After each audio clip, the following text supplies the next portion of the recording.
democracy looks like. This is what democracy looks like. Tell me what democracy looks like. This is what democracy looks like. Tell me what democracy looks like. This is what democracy looks like. Tell me what democracy looks like. This is what democracy looks like. Tell me what democracy looks like. This is what democracy looks like. Tell me what democracy looks like. This is what democracy looks like. This is what democracy looks like. This is what democracy looks like.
already got it.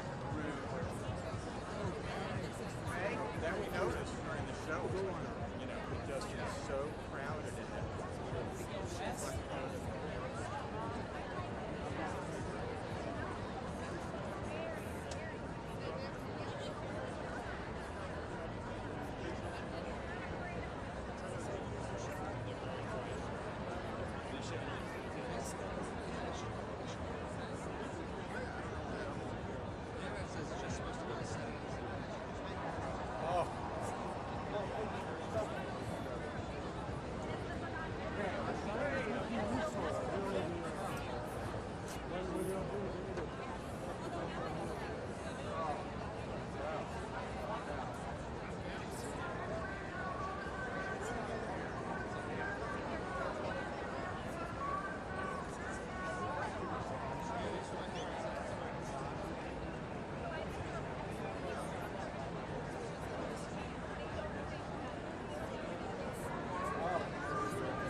Well, I didn't either.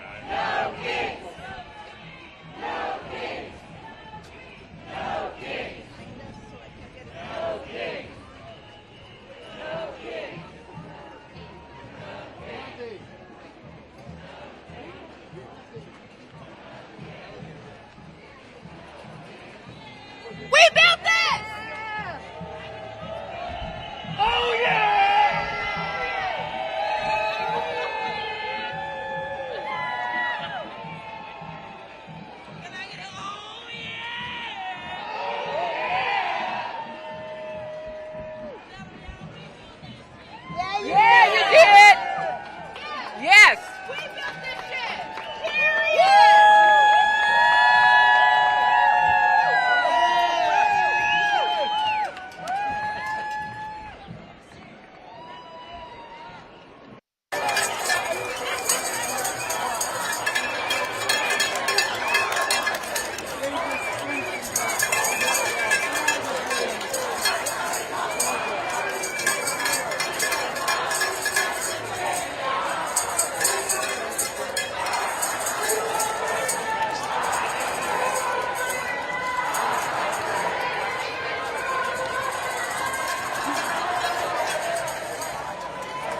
no crowns.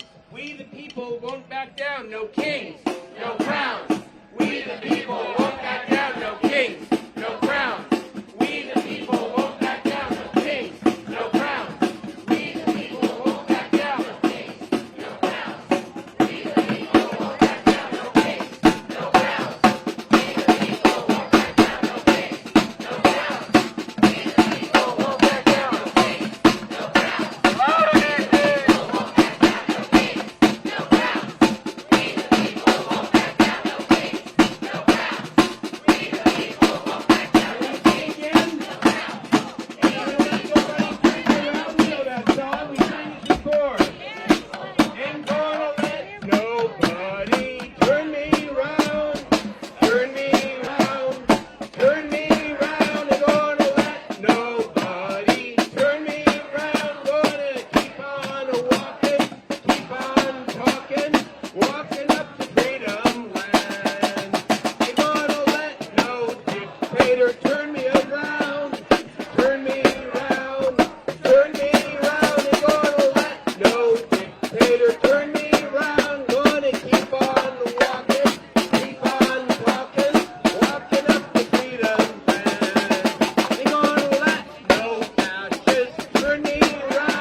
Handcuffs and we will shout.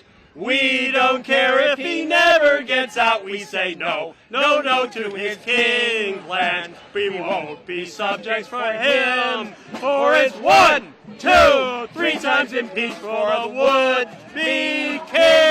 Everybody, one more time. Take Trump out of the White House. Lock him up in a jail. Get him in handcuffs and we will shout. We don't care if he ever gets out. We say no, no, no to his king plan. We won't be subjects for him. For it's 1, 2, 3 times impeach for the would. Donald Trump has got to go.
did, yeah.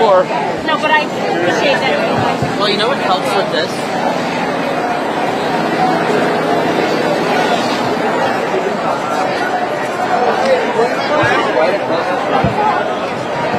Oh, okay.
Yeah, we just, we're here for you. We got half cash delivery here on that part of the area. It's our patriotic weekend. You're getting the fullest. We do it in Atlanta. have math. Oh, where do you recommend? Someone's gonna be mad.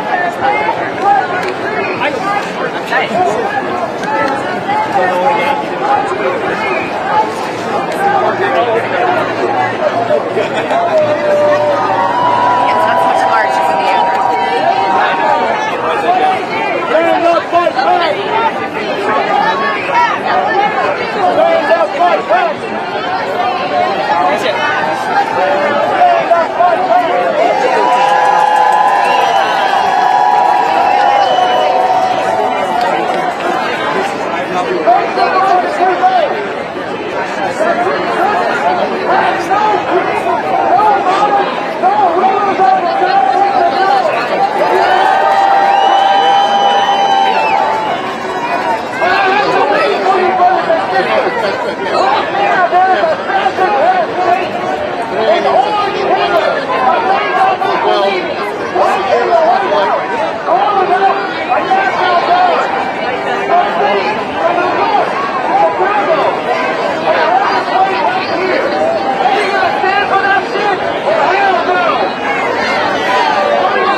These types of stuff.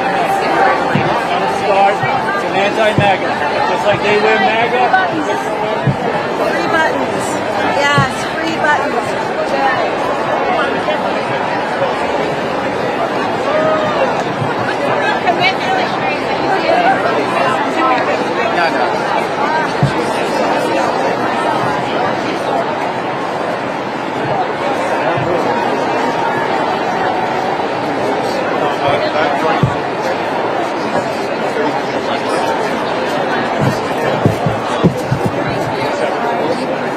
You're in Queens?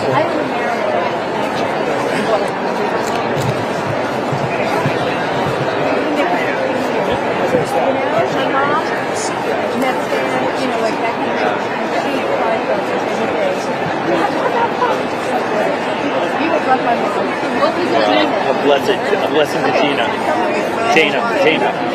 You too. Turn on lights. See the other side. Thank you. My God, that's the best too.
I wear the pants to occasionally because somebody has.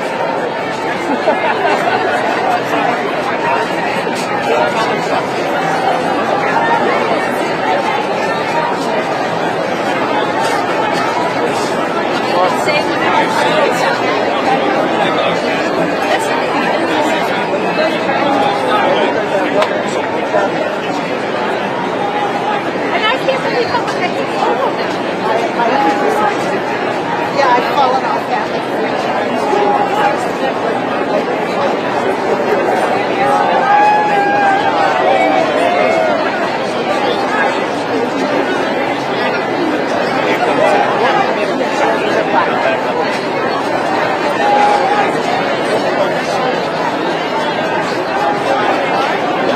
Depends how long it's got the sky.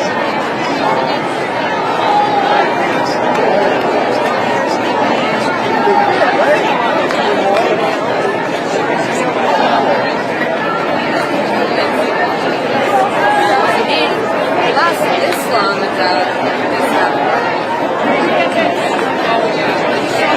I love yours.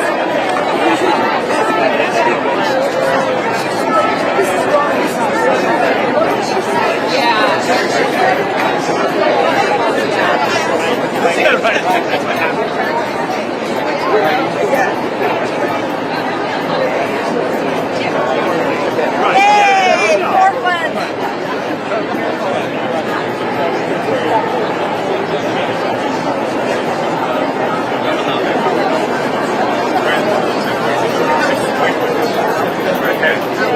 Butter sandwich. I was just there a couple weeks ago.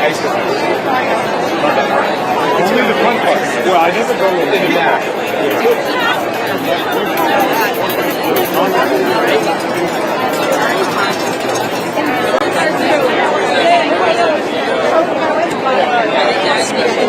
It's like a woman finding, trying to relate it to like finding friends. Like, you're not going to get along with everybody, but you're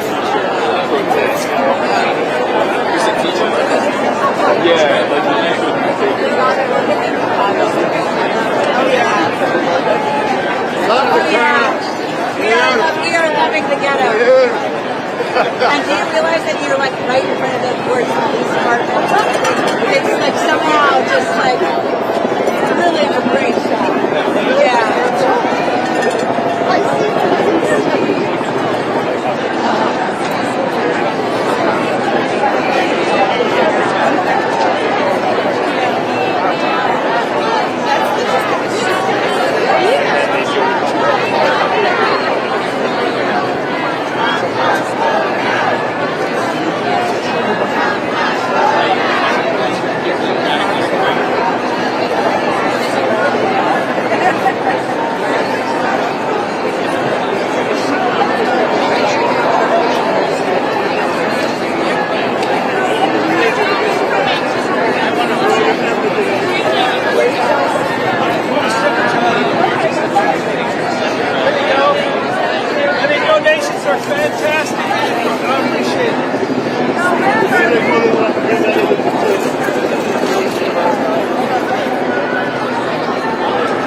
Sorry, I was talking about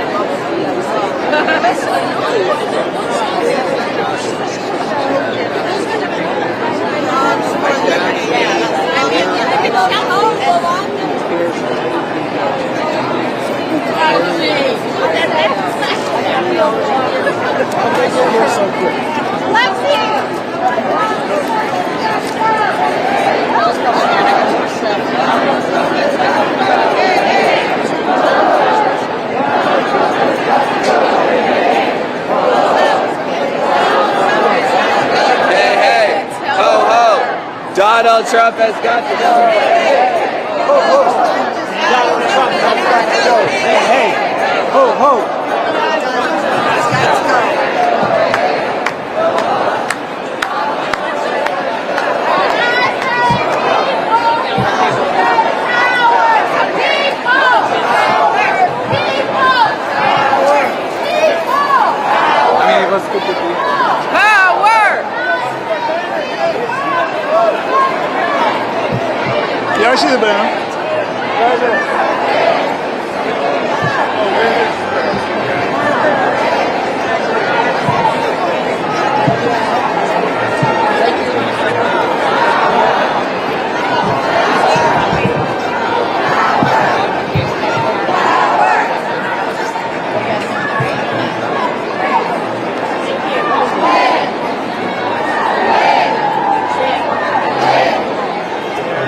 And he told everybody in the land that they had to bow down and worship him. They erected a golden statue of him and put it on the and put it in their land at that time. And those three brothers who were gathered there, those three sacred vessels of holiness, they refused to bow to that king. And I just believe that we have a few folk who are here today who are willing to stand with me and simply say, we will not bow.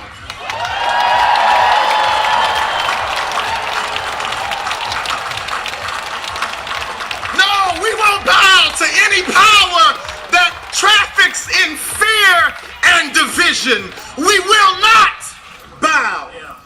We won't bow to an empire or to a regime that believes in separating us by the documentation or the status that we carry or the faith that we witness to or the people that we love or the places that we come from, because our God knows the places that we are going. Our God is not concerned about where we came from. The God I serve takes us wherever we came from and tells us that you are the beloved of God. I encourage you, brothers and sisters, siblings that are gathered here together, look to your right, look to your left. There is a simple principle that I learned from Bishop Desmond Tutu in South Africa, who stood for decades against apartheid. And he simply taught us to look each other in the eye with a principle that we call the Sawubona principle. The Sawubona principle means I see you. And right now I encourage you, siblings that are gathered here, use your eyes. Use your eyes. Look to your left. You don't have to say a word. Look to your right. Embrace that loved one that's there with your eyes and show them even now as we gather here, I see you. A people, a people who can see each other of our collective sacredness. A people who can see each other, cannot unsee it when our babies are being pulled out of cars on their way to be dropped off at school. A people who can see each other cannot unsee masked ICE agents pulling up in our city and cities around the country. A people who can see each other cannot unsee wickedness and spiritual wickedness in high places. Somewhere I read that a people who see each other cannot unsee vile hypocrisy in the land. But a people who are determined to see each other will collectively say, we will not bow.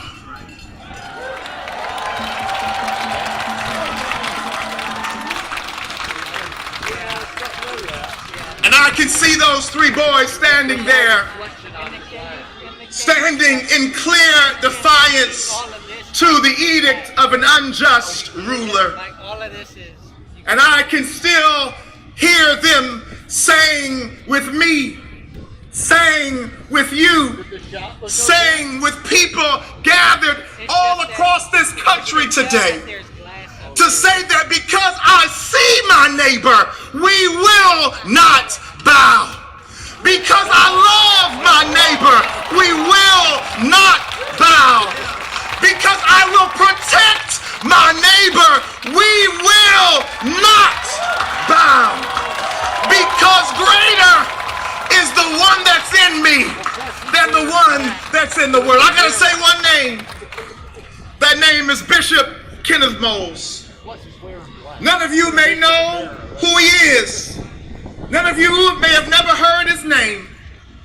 But when I was a boy, I was raised in the Baptist church. And every now and then we also slid down the street to Greater Mount Calvary Holy Church.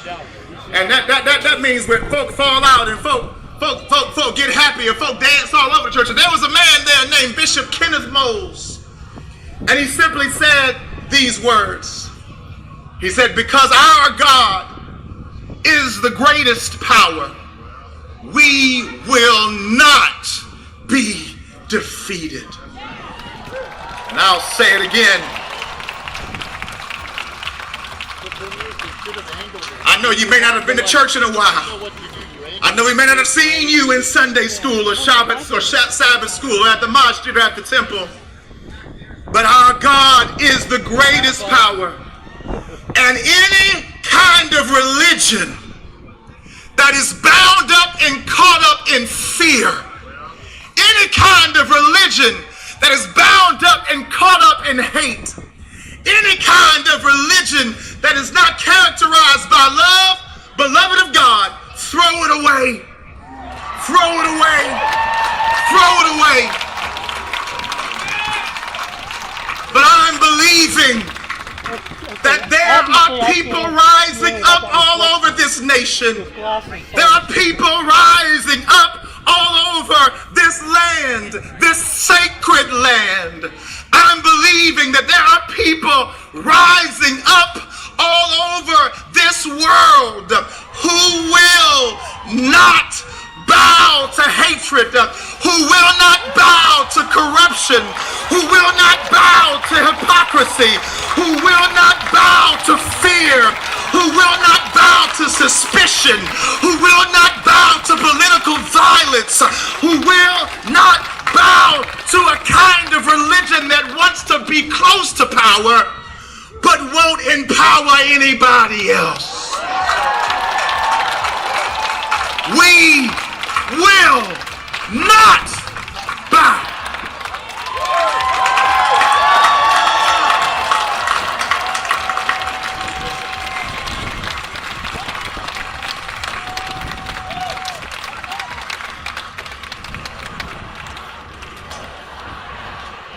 Ladies and gentlemen, please welcome the junior senator from Connecticut, who is leading the fight against Trump's authoritarian power grab in the Senate and understands the only thing with the power to stop would-be despots from converting a democracy to an autocracy is mass mobilization by the people.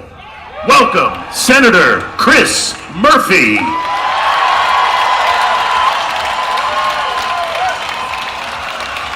How we doing, Washington, D.C.? You all know where you are, right? You are in the people's capital. I want to bring you greetings from Connecticut, the state that invented the submarine, the helicopter, the hamburger, the wiffle ball, and Pez. On our license plates, though, there's a very simple statement. It says, Connecticut, the Constitution state. We were the first state to adopt our own constitution. In my state, we couldn't wait to be self-governed. We couldn't wait to throw off the yoke of control and censorship from us. Before any other state, before our founding fathers, we wrote down in Connecticut the simple words, no kings. And I'm here today to share with you some unsurprising news. We are not on the verge of an authoritarian takeover. We are in the middle of an authoritarian takeover. But Trump has not won. Our democracy is in peril, but it can be saved. But no one's riding to our rescue, and I just want to be clear with you about that today. No one's riding to our rescue.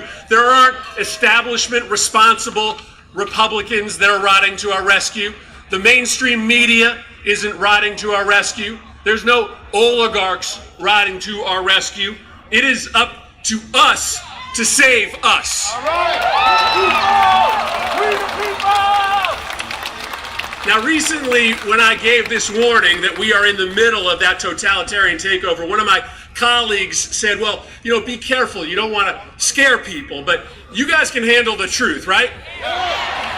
You guys deserve the truth, right? That's right. The truth is that Donald Trump is the most corrupt president in the history of the United States of America.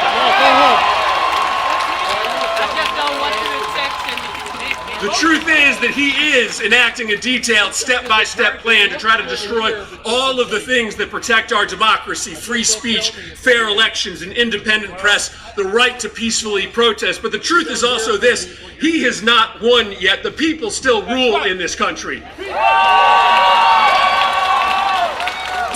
And today, all across America, in numbers that may eclipse any protest in our nation's history, Americans are saying loudly and proudly that we are a free people. We are not a people that can be ruled. Our government is not for sale. No king!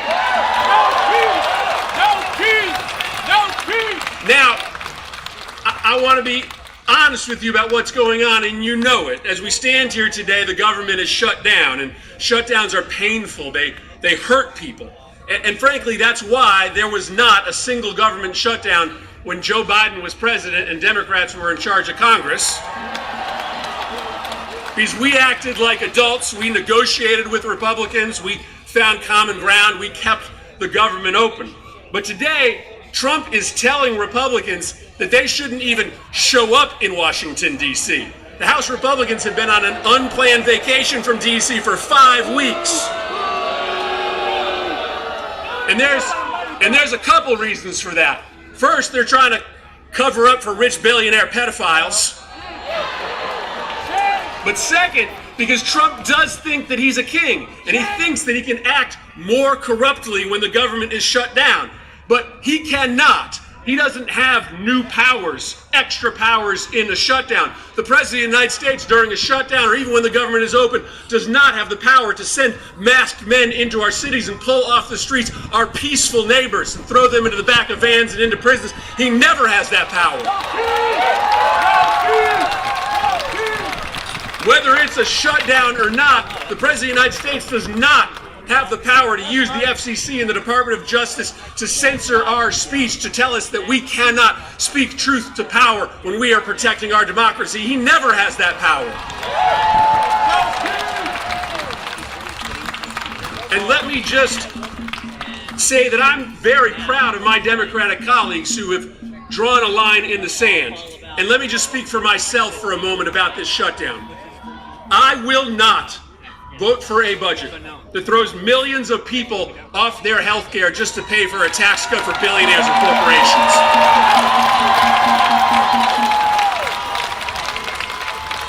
And I will not vote for a budget that doesn't put some serious checks on President Trump's destruction of our democracy. In fact, no Democrat has a moral obligation to vote for a budget that just pays the bills for Donald Trump's political witch hunt. So this is a moment for the people who work with me in this Capitol to draw a moral line in the sand. And this is a moment for all of you to stand up and speak up. Listen, President Trump thinks that he can bully us into silence. He thinks that he can intimidate us into sitting this fight out.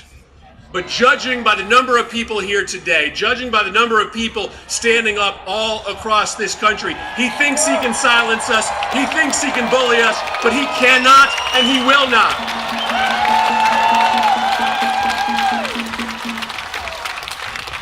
And the last thing I want to say to you is this. It's a simple thing. I get it that when you wake up in the morning, like me, you are filled with anxiousness, with anger about what is happening in this country. But I also want you to feel something else. Because this experiment, 250 years in, this bold, revolutionary experiment of self-governance in a nation that is a melting pot, where we are stronger because our differences from each other, right? That is a miracle that it has lasted for this long. And every single one of us needs to understand that when we wake up every day, we have an obligation, a duty, a responsibility to fight hard to protect that bold experiment. So I wake up every day filled with that same anger and anxiety. But I feel lucky that I am on earth at a moment where I can stand up on my 2 feet and have something to say about maybe the most defining fight of our lifetime to protect American democracy from ruin. I feel anger and anxiety, but I frankly feel joy that I have something to say and that I can tell my kids and my grandkids that when the moment came, I stood up to protect and save American democracy from ruin.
Muslim politicians and Mexican immigrants and Palestinian refugees and black women and transgender kids and peaceful protesters and Mr. Freaking Potato Head, they are lecturing us on hate? Really? I'm not here out of hate.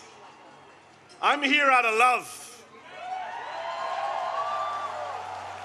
I'm here because I love this country. I love America. I love the First Amendment. I love our democracy. I love our diversity. Yes, our diversity. And I am not willing to sit back and watch our glorious American multiracial, multicultural, democratic experiment, our constitutional republic, destroyed by the guy from Home Alone 2. Not gonna do it. Because I did not inherit America. I did not inherit America. I chose America. I wasn't born here. I immigrated here. And we immigrants, we love this country often more than the people who are born here because we chose to move here, live here, swear an oath to the Constitution here, an oath that the guy down the street violates every morning and every night. The great irony is, of course, that Donald Trump is the son of an immigrant, the grandson of an immigrant, and married to an immigrant. In fact, 2 of his 3 wives were immigrants, proving yet again that immigrants will do the jobs that even Americans are not willing to do.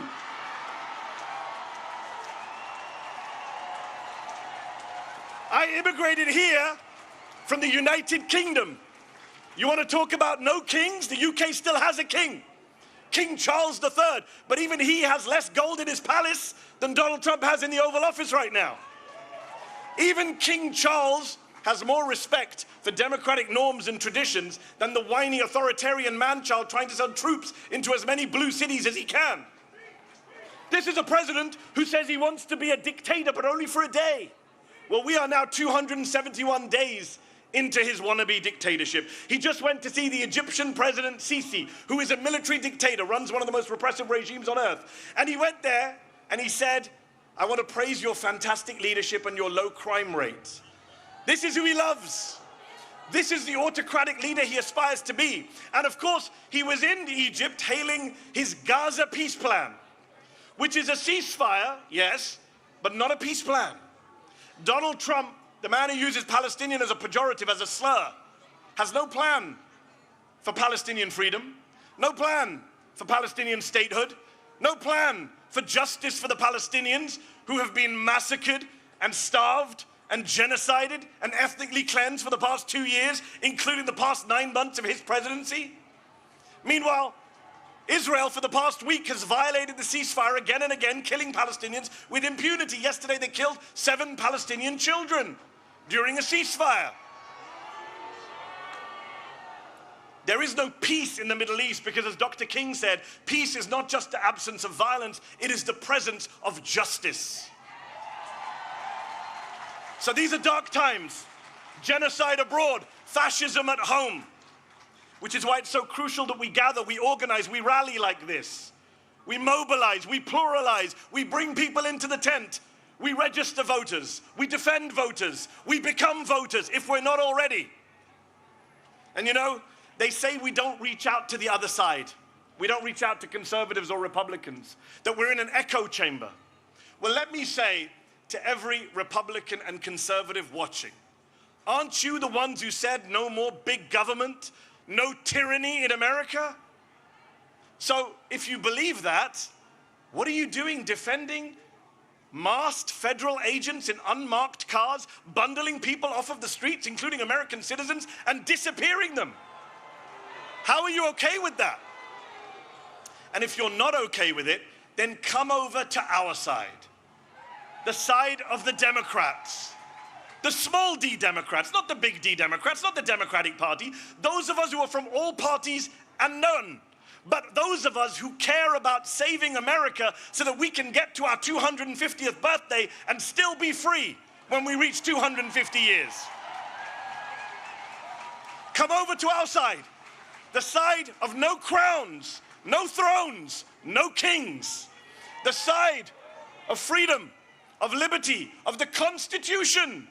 The First Amendment, the Fourth Amendment, the 14th Amendment, the 22nd Amendment, which says 2 terms means 2 terms. And if you're not worried about Donald Trump trying to stay on for a 3rd term, you should be. He's literally selling merch. So I worry about free and fair elections in 2028. But then I say, why should I worry? I see all of you here today. What is there to worry about? We here today are not spectators. We are citizens. We are not bystanders, we are proud and patriotic Americans. And we Americans, we the people, will not allow our country to be taken over by demagogues and friends. So let me ask you this. I need to hear you. Are you willing? Are you willing? Answer this. Are you willing to sit back and let Trump shred our freedoms? I can't hear you, DC. They need to hear you in the White House. Are you willing to let Trump shred our freedoms? Are you willing to sit back and bend the knee to fascists and white supremacists? Are you willing to be the Americans on whose watch democracy died? Good, because people power is our last line of defense. Remember this, Donald has never, ever, not in 3 elections, won a majority of the vote. Never. And I'll say this to you. Here's the math that they are scared of. There are more of us than there are of them. We are the majority. Say it with me. We are the majority. They're not loud enough today, Jesus. Come on, louder. We are the majority. Yes, we are. And we have no intention of losing our country, our democracy, our freedoms to that twice impeached convicted criminal and his gang of grifters. No way. We will out-organize them. We will outvote them. We will outlast them. Because when I see you all out here today, in your thousands, in millions across the country, I have hope. I have faith that America can defeat this fascist threat, this authoritarian mania, this MAGA cult, and save our freedoms. And I also have faith and hope that one day soon, the Palestinians will be free. Thank you very much for your time. God bless you all. Ladies and gentlemen, let's give a warm Washington, D.C. welcome to Deirdre Schiefling, Chief Political and Advocacy Officer of the American Civil Liberties Union, who leads the ACLU's policy, campaigns, and organizing work to fight for civil rights and liberties nationwide. And Sarah Parker, Executive Director of Voices of Florida. Hello, everyone. Hello, DC. Woo! You look so beautiful. I wish you could see yourselves from here. You look amazing. You look powerful. I'm Deirdre Schiefling. I'm the Chief Political and Advocacy Officer for the ACLU, the American Civil Liberties Union, and a proud Washingtonian.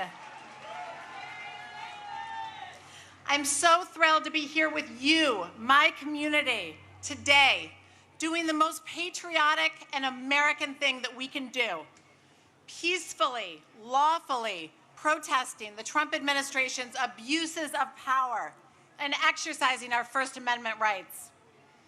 After all, our country has a 250-year-old history of disagreeing in public, and we are not about to stop now. For more than 100 years, the ACLU has defended our country's freedom, especially the First Amendment freedom of speech. It's not just our opinion that everyone is entitled to their beliefs without fear of punishment. It's in our country's Constitution. It's the cornerstone of our democracy. Our basic American freedoms are not something that any president can take away from us. So why is Trump trying? What is he so afraid of? This moment is so much bigger than a political disagreement. It's about standing up for our rights and the future of democracy. The democracy we want is a country of freedom, a country of equals, a country of due process and laws that apply to everyone.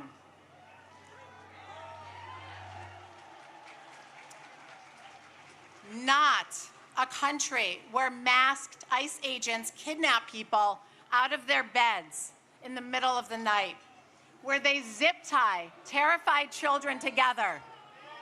No. Not a country that tells schools and universities to teach ideology instead of facts. And certainly not a country that sends armed troops into our cities to scare us into silence. I refuse to allow that version of our country to take hold, and I know you do too. The courage that we are creating here today across the nation is contagious. It's powerful, and it's exactly what they're afraid of. I want to tell you, the best way to protect our freedom is to act free.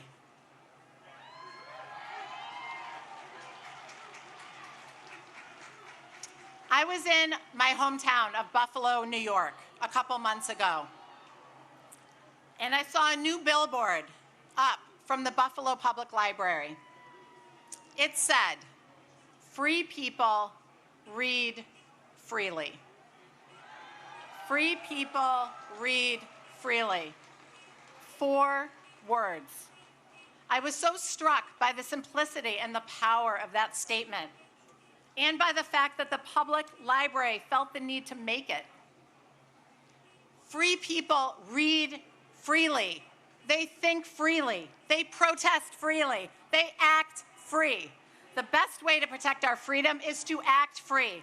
Thank you for doing that today. Thank you for your courage. It's powerful and it's contagious. We live in a democracy and we are going to act free. And with that, I'll turn it over to Sarah Parker.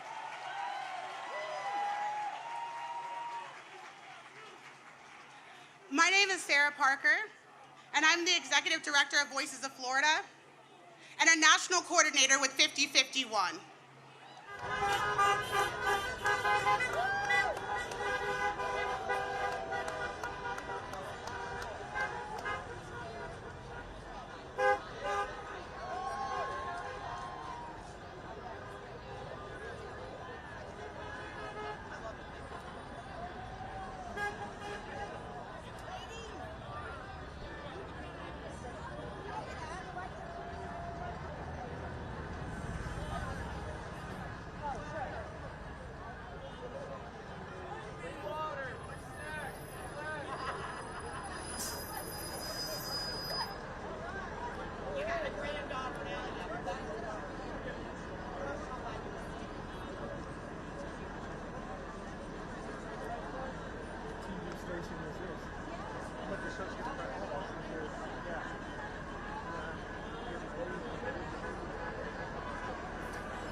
that song, Hello, D.C. Fellow citizens, it is wonderful to see so many of us out here today. We are here for the same reason our ancestors gathered here in 1776. We want our government to run without a king. Our government is based on ideas embodied in a constitution. Among other remarkable features, it guarantees our freedom to speak, as we're doing here today. Rather than doing one monarch's bidding, we have agreed to form a democracy, to work together, and to follow the laws that derive from it. No thrones, no crowns, no kings. As many of you know, I am a native Washingtonian. I grew up here within the city boundaries.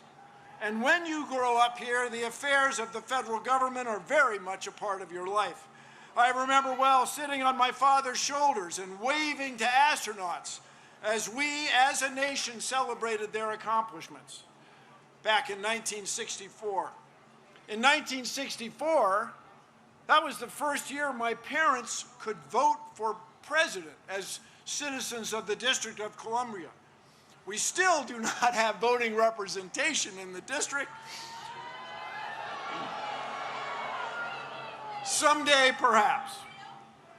I remember well Martin Luther King's dream and Resurrection City, the plywood structures on the National Mall erected to house protesters who came to town demanding equal rights and opportunities, barely a month after Dr. King had been assassinated.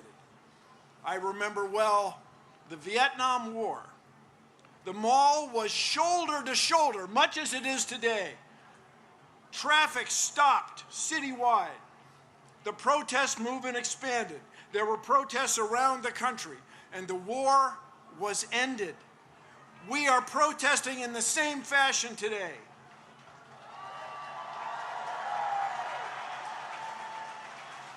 Only today, the stakes are higher.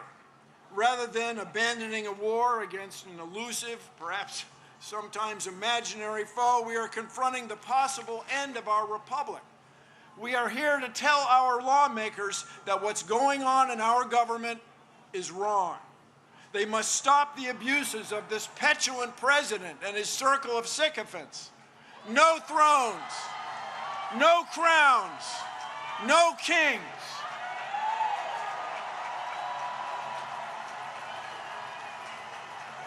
This president and his associates cannot tolerate dissent. To them, our free speech is frightening. They are arresting people and denying due process in courts. They've tried to silence television hosts. They're trying to fire or indict civil servants, prosecutors, judges, even their own cabinet members. But in this land, these sorts of actions are not new. In 1776, our ancestors had had enough. They declared independence from a king by means of a document stored safely right over there on Constitution Avenue in the National Archives. Although it was conceived 249 years ago, the Declaration of Independence describes a train of abuses connected with an absolute authority, a king with absolute power. No thrones, no crowns, no kings. Their king had refused to honor the law. Their king had refused to let lawmakers be elected. The king had made court judges dependent on his will. They cited the king sending, quote, swarms of officers to harass our people. Their language referred to, quote, cruelty and faithlessness scarcely paralleled in the most barbarous of ages. Their king was trying to, quote, render the military independent and superior to civil power. Our founders even censured King George for cutting off trade with all parts of the world. Did these actions sound familiar? 249 years later, no crowns, no thrones, no king.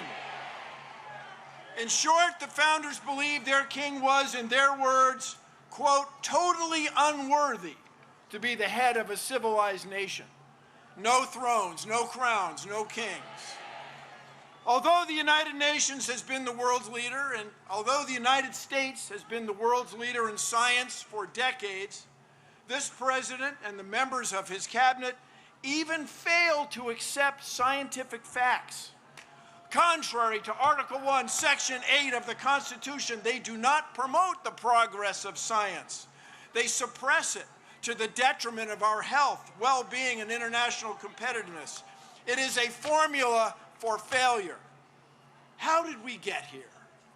It hasn't been one instance of abuse of the power of executive order by this president. It hasn't been just one twist in a court ruling. Instead, it has been years in the making. Enabled by this president, a group of Confederates has worked together to undo many of our traditions and understandings of fairness and of citizens' rights. And they've done this through an odd legal tactic to overwhelm our court system with legal game after legal game, trying to hold or impound money secretly in order to let legal deadlines pass, to pretend that people they don't know, who are from different backgrounds, are somehow not quite citizens and not worthy of respect under the law. No thrones, no crowns, no kings. Let us now raise our voices. We are here demanding a return to the rule of law. Let the world know that we will suffer no king.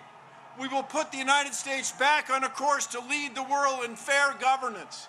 Together, no thrones, no crowns, no kings.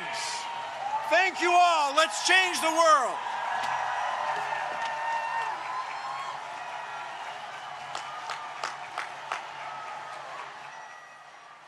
Ladies and gentlemen, now please welcome I-Jen Poo, a care advocate and organizer who serves as Executive Director of Caring Across Generations and President of the National Domestic Workers Alliance and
y'all. I mean,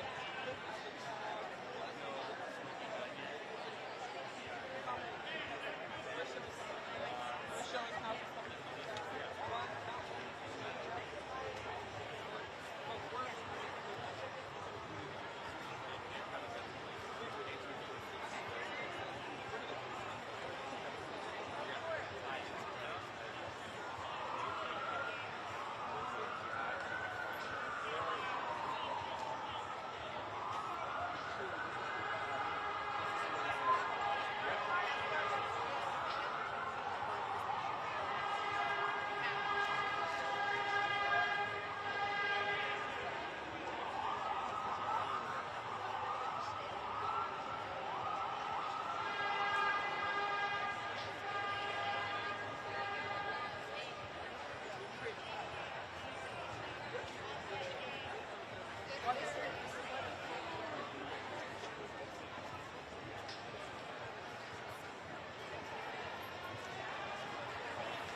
Here, can you get a photo of me up here? Yeah.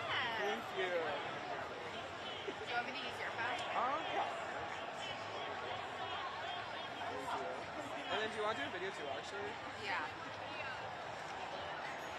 Hi guys, I'm here at No King's Day, Washington, D.C. The crowd is huge. They're estimated over 200,000 people. They just keep coming. I don't know if you want to pan out. I accidentally stopped it. I thought it was hitting record. You're good. Don't Okay, worry. now go. Hi guys, I'm here at No King's Day, Washington, D.C. The crowd is huge. They've estimated over 200,000 people, and they just keep coming. You can't tell by constant blur of protesters, and we're here to make one thing clear. There are no kings in America. We've been rejecting kings since 1776.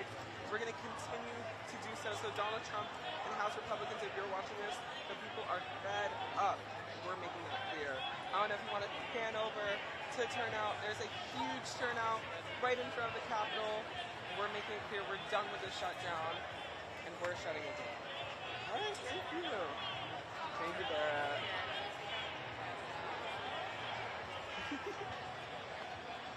You can spread out the bandana in front of you. Oh, yes. Okay, look. I lost my mind. Like, this is a bad angle. Yeah, guys. It's interesting for sure. Okay. It's for sure. Don't validate. Somewhere. Thank you.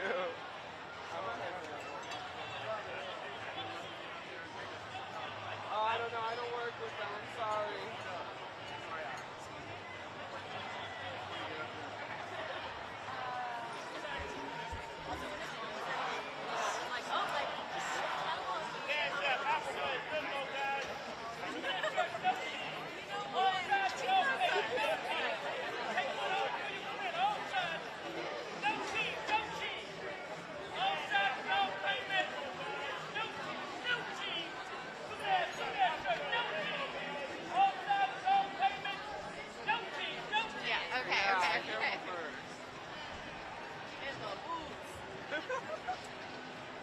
Never say. Wait, this spot, yeah.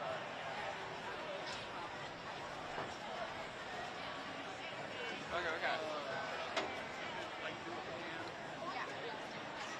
Do you want me to do it horizontal or vertical?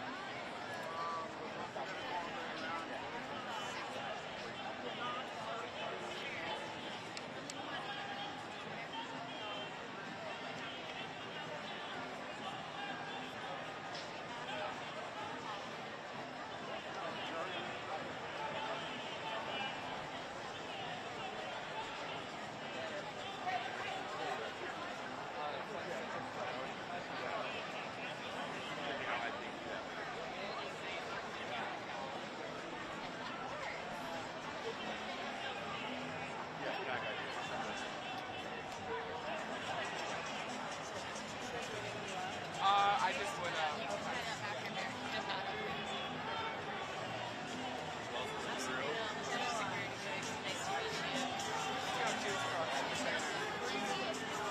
Hey, Bob. I'm so excited to meet you.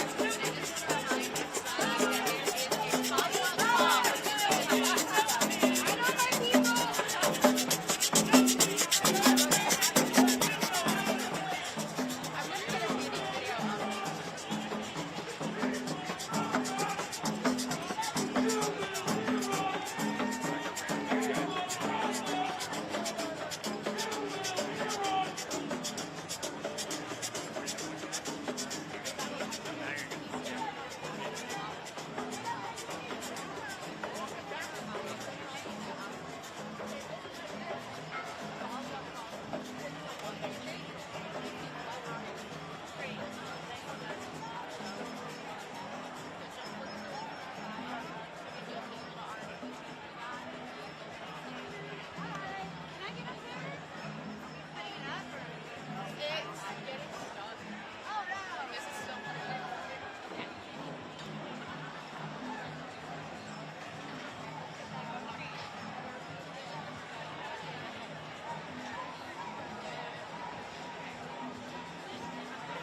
Thank you.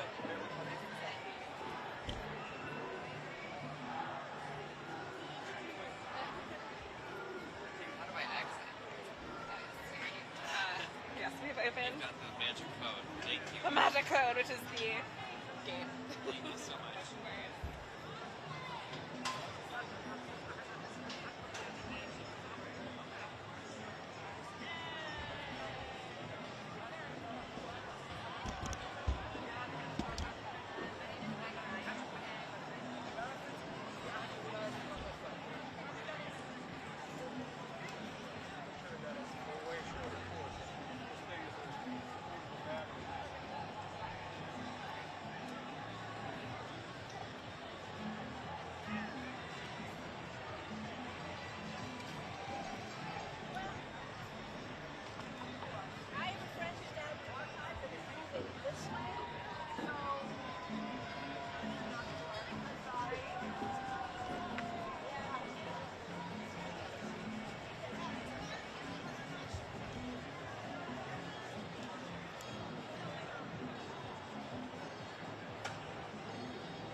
to come home when you are 5 years old and your dad is not there. And I am still standing.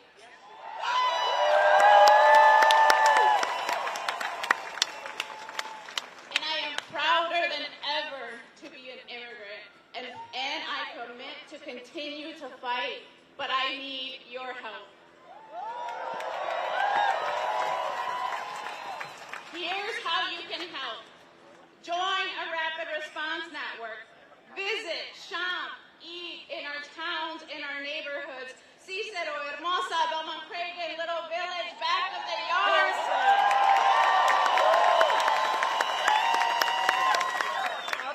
Elgin, Waukegan, Aurora.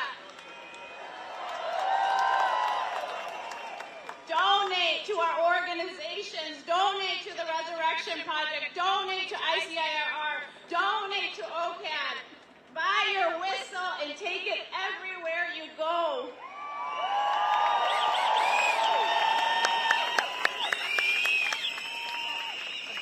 All of this will help. But we need it to stop. We need more than help. We need this to stop. So I am asking you to help us. Share the videos on social media. Make sure the world knows what is happening. Call your members of Congress and tell them this has to stop.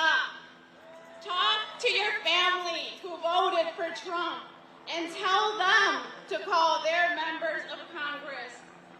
Tell your boss, tell the companies you work for to take action and say this has to stop. Public opinion is shifting, but we have to make it faster.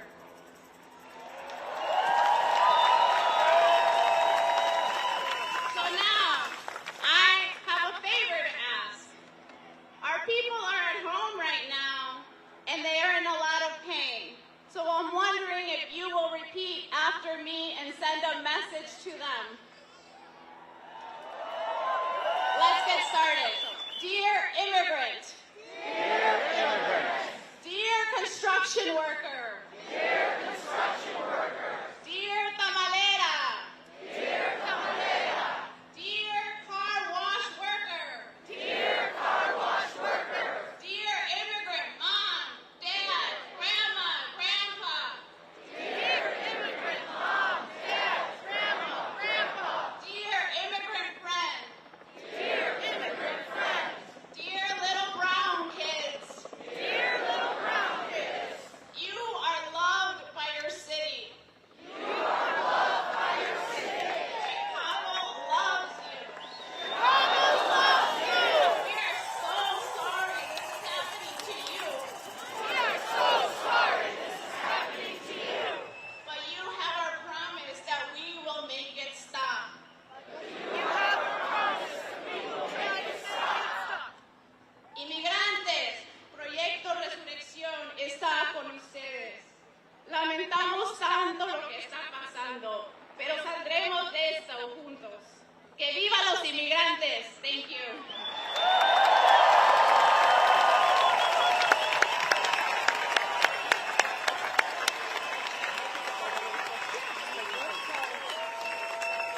Thank you, Erendira. Our next speaker has been working to protect all Chicagoans. He has signed executive orders to resist these attacks and these unlawful attacks from the federal government. Please join me in welcoming the mayor of the great city of Chicago, Mayor Brandon Johnson.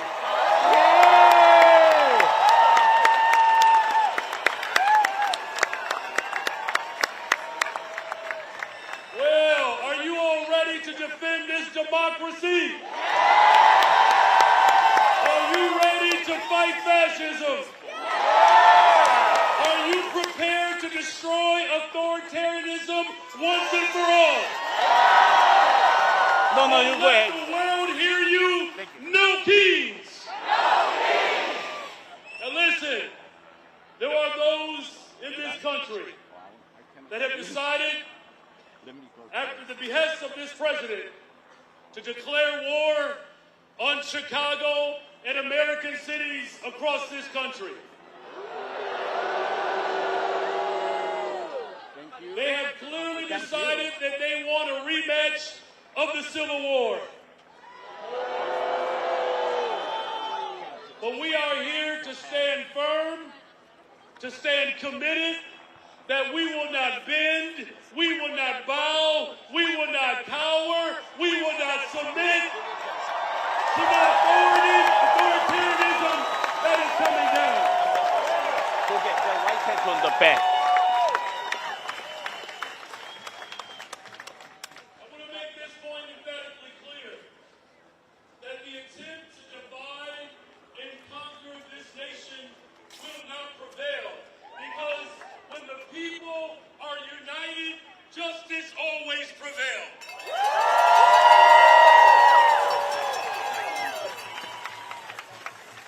Donald Trump is using ICE as his private, militarized, occupying force. The only other entities that are funded greater than ICE are the United States military and China's military. But we are saying emphatically clear, we do not want troops in our city. We will not allow our city to be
housing and education and transportation and good paying jobs. Now here's what we need to do in this moment. If my ancestors as slaves can lead the greatest general strike in the history of this country, taking it to the ultra-rich and big corporations, we can do the same today. I'm calling on black people, white people, brown people, Asian people, immigrants, gay people from around this country to stand up against tyranny and to see the real message to the ultra-rich and big corporations. We are going to make them pay their fair share in taxes to fund our schools, to fund jobs, to fund healthcare, to fund transportation. Democracy will live on because of this generation. Are you ready to take it to the courts and to the streets? Cities around the world, we have declared that we will defend our democracy. We will defend our humanity. We will tear down tyranny, and we will do it together. God bless you all. God bless the greatest city in the world, city of Chicago.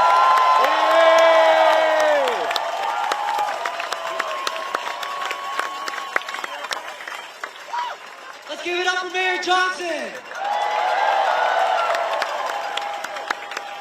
In addition to City Hall, we need fighters in Congress. This is a congressperson who has been fighting for transparency and fighting against the unlawful occupation of our city. Please join me in recognizing and welcoming Jonathan Jackson. Congressman Jonathan Jackson.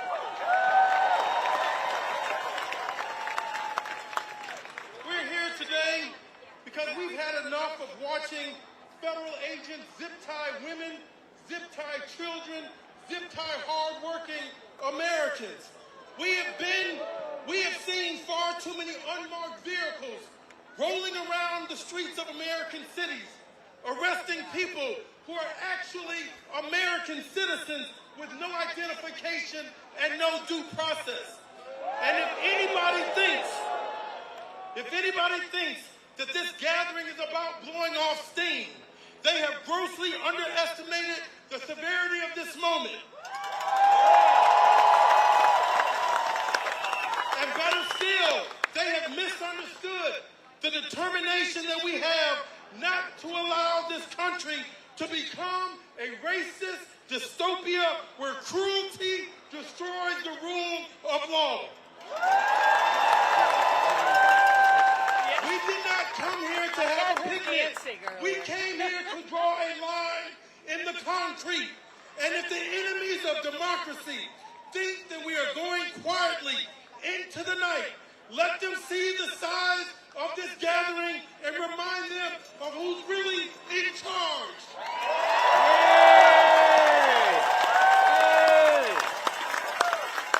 The last time I checked, this country exists by the people, for the people, and of the people.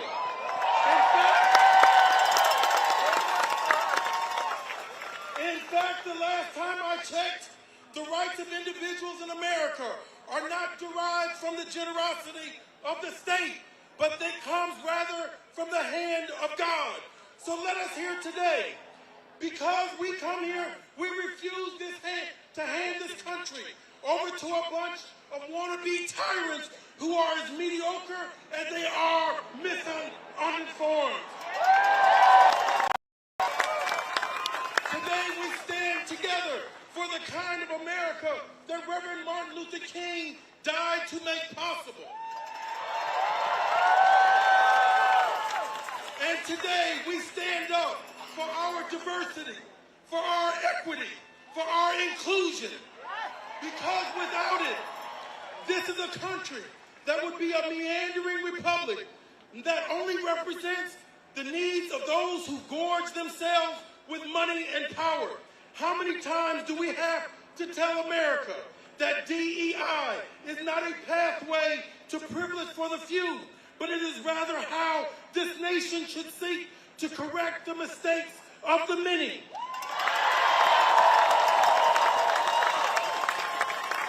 So if anybody thinks that Donald J. Trump can take the words and the alphabet of DEI out of my mouth they've got another thing coming.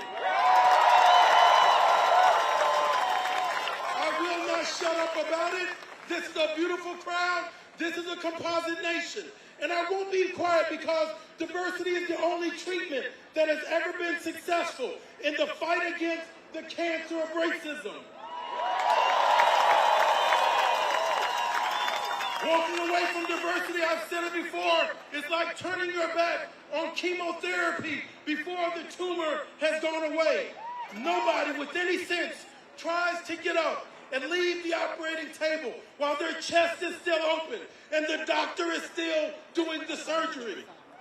And just this week, we saw how much America still needs the operating table. Ladies and gentlemen, I was at the Supreme Court on Wednesday to listen to the oral arguments of the Section 2 voting rights in Louisiana versus Callis. They are trying to turn back the hands of time. These conservative justices are poised to erase 160 years of progress. It is almost as if these people are not tethered to reality. Didn't they see what happened in Texas just a few months ago and how the Texas legislature erroneously erased the legislative districts simply because there were majority black and brown districts?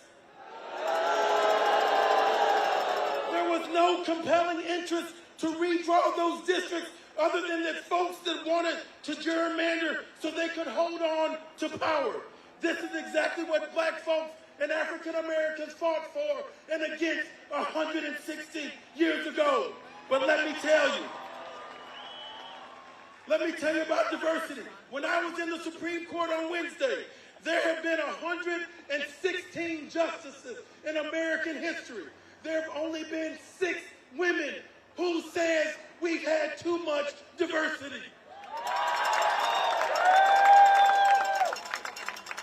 Ladies and gentlemen, we're going to protect the Voting Rights Act with every phone and every fiber in our body. Yes. Hey. The president said that he's trying to threaten Democrats and the American people to capitulate to his foolishness, or he would make draconian cuts to the services of the government of this nation. I can't speak for the rest of my colleagues, but I can tell you I'm not a child. Nobody can threaten me to get what they want. I'm too grown for that. If the President of the United States wants to sit down and act like an adult, then I'm sure the leaders of the Democratic Party are willing to meet him at the table. We're not going to kowtow and capitulate to threats. We are one America. If it means we have to come out and vote for our interests, we're going to do it. If it means we have to leave room in our struggle for joy, we're going to have joy. If it means we can't allow racism to change who we are. Ladies and gentlemen, we've come too far. We've died too young. People have bled too much. We're too free. One man will not yield his will upon the American people. I love you, people of ours. Thank you so much, Congressman Jackson. Chicago, are we getting warmed up? When I say hands off, you say Chicago. Hands off. Hands off. Hands off. Hands off. Keep this energy up. Next, you're going to hear from one of the lead organizers of this event, Indivisible Chicago. Kathy Folin is one of the lead organizers, and this organization, Indivisible Chicago, has been causing a lot of good trouble in this city. After that, you'll hear from Ed Yonka, who is the communications director at ACLU of Illinois, and they've been an organization who's been leading a lot of the fights in the courts. Please join me in welcoming Kathy Folin.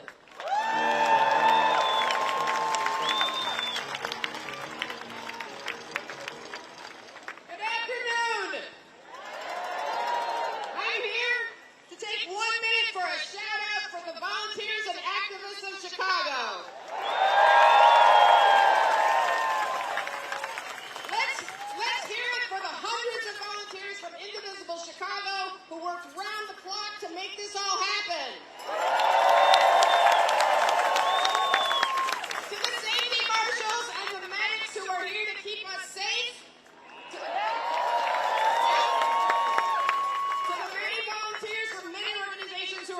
stay helping. We want to especially recognize our partners with Hands Off Chicago, the ACLU, and the more than 70 organizations co-sponsoring this event. There is only room for some of them on the stage today, but as you march, watch for others along the route who will be sharing information and music and art with you. That'll be great. As ICE and other federal agents continue to invade our neighborhoods and terrorize our neighbors, we want to say thank you to the multitudes of people in rapid response teams across the city. All of those working to document what's happening, and everyone who is providing help and support to our neighbors. And a special shout out to those who are keeping us all informed of what's really happening. In particular, the nonprofit and independent media on the streets every day, including Block Club Chicago, Unraveled Press, and The Tribe, to say a few. We need all of you to support them. And we want to recognize all of you. It takes all of us, but together we will stop the wannabe king. Please look for the Take Action QR codes along the march to tell you the important actions you can take tomorrow. Because when we organize, we win!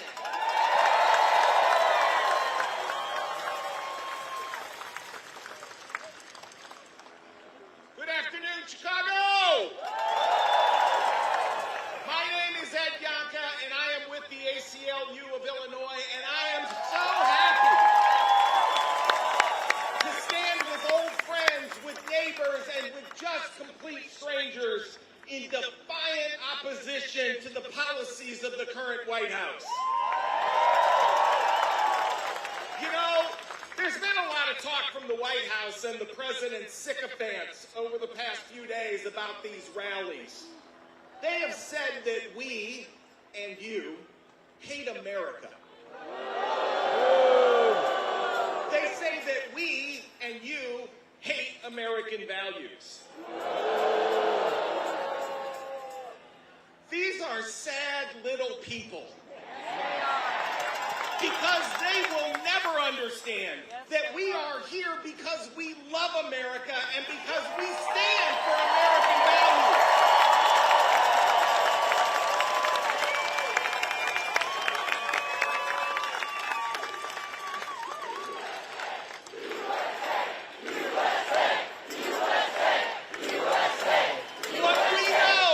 What we know is that the only way our country emerges from this dark time and the slide towards autocracy is by creating a democracy that actually works for each of us.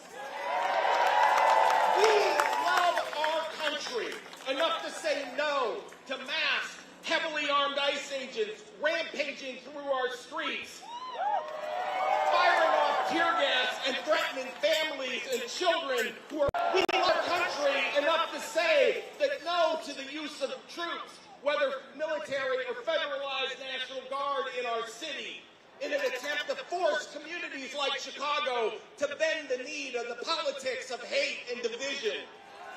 We love our country enough to stand up for LGBTQ plus people, to protect basic health care for our transgender family members and friends, and to treat everyone as an equal.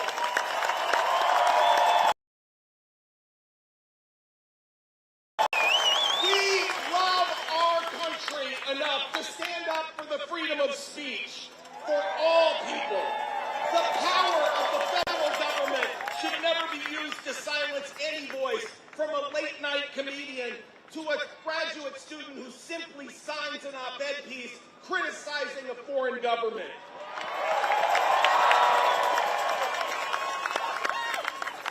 We love our country enough to insist that everyone follow the Constitution, including the president. To insist that the president cannot cut off funds provided by Congress on a political whim, whether it's gutting foreign aid or trying to dismantle Head Start. They say that dissent is the highest form of patriotism. My goodness, am I seeing a lot of patriotism today. When we stand together, we make clear this is what democracy looks like.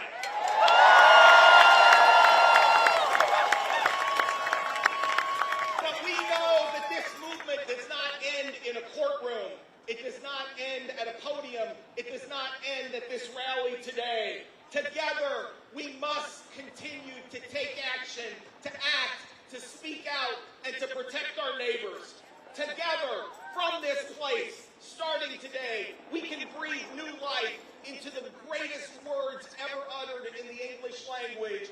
We, the people, in order to form a more perfect union. Let's get to work.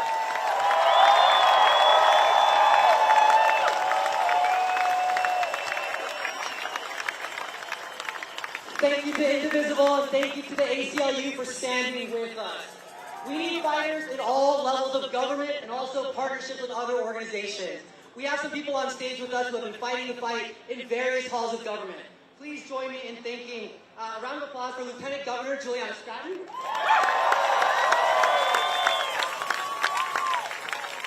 In addition to Congressman Jonathan Jackson, we also have Senator Dick Durbin up here as well.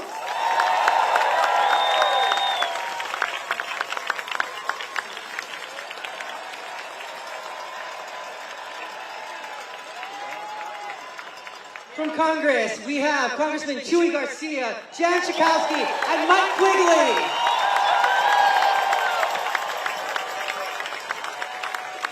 Additionally, we have Cook County President Breck Winkle right here behind me as well. In addition, there are plenty of city aldermen, there are county officials, and state representatives. Please join me in thanking them for fighting the fight.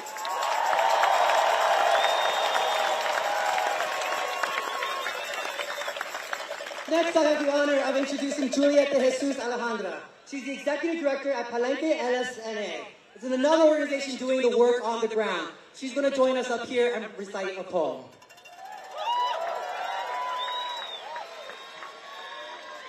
Buenas tardes. All right, my name is Julieta de Jesus Alejandra. I come from the northwest side of Chicago.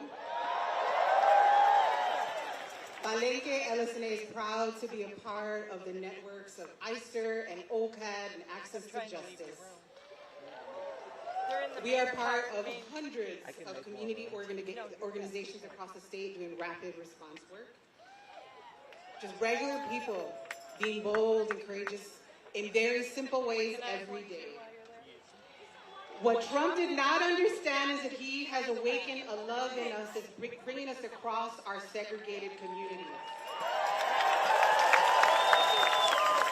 So before I start, I want you to start with me. Can you say, I love Chicago? I love Chicago. I fucking love Chicago. I fucking love Chicago. Yes. Woo. That's not it. I have never loved my city more than I do now.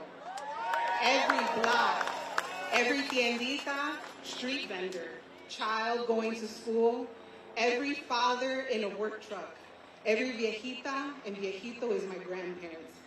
Every scared yet miraculous mother is me. Every neighbor coming out with the whistle. I am the father taken on his way to work, the young girl with those eyes of terror that just wanted to speak to her brother before van doors closed. The family at Millennium Park, and the one on 47th, and I'm the kids left behind on the road. I am the one who got ran over and stuffed in a trunk with no medical attention by a demon. And the señora who got away, perhaps hiding in some backyard until the coast was clear.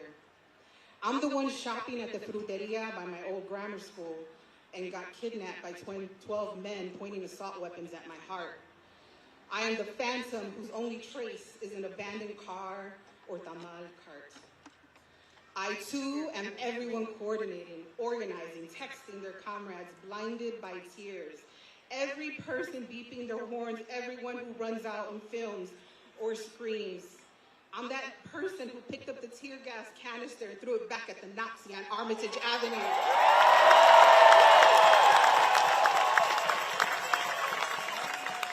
And I'm that guy on Fullerton who yelled, "Block their asses in!" I'm that food delivery guy on the bike that got away that Sunday.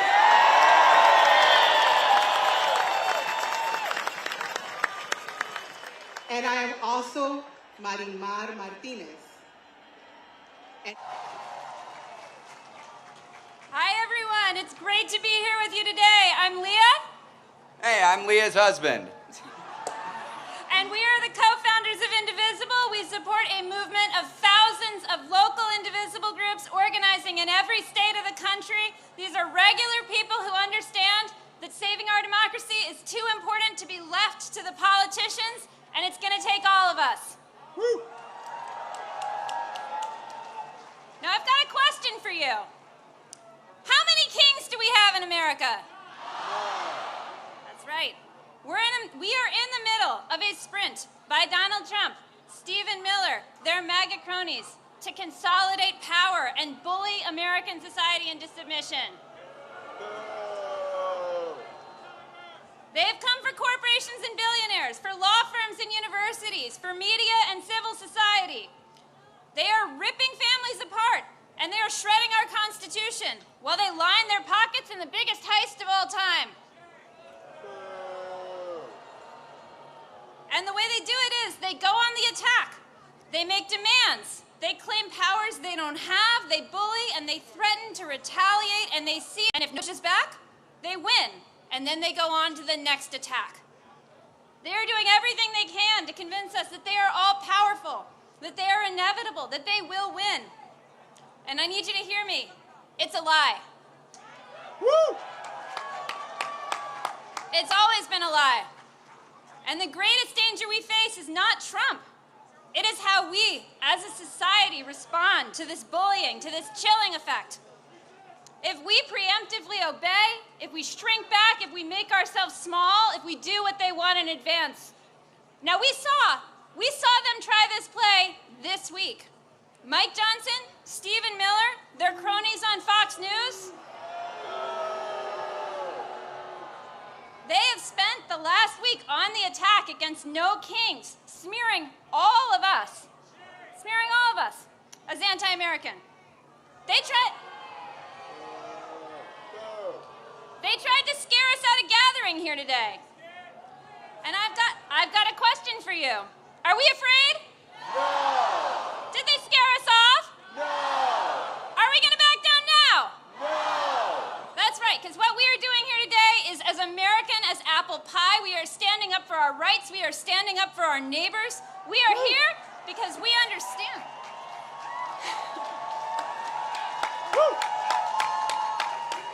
We are here because we understand that when a tyrant threatens your right to free speech, you call his bluff and you stand up.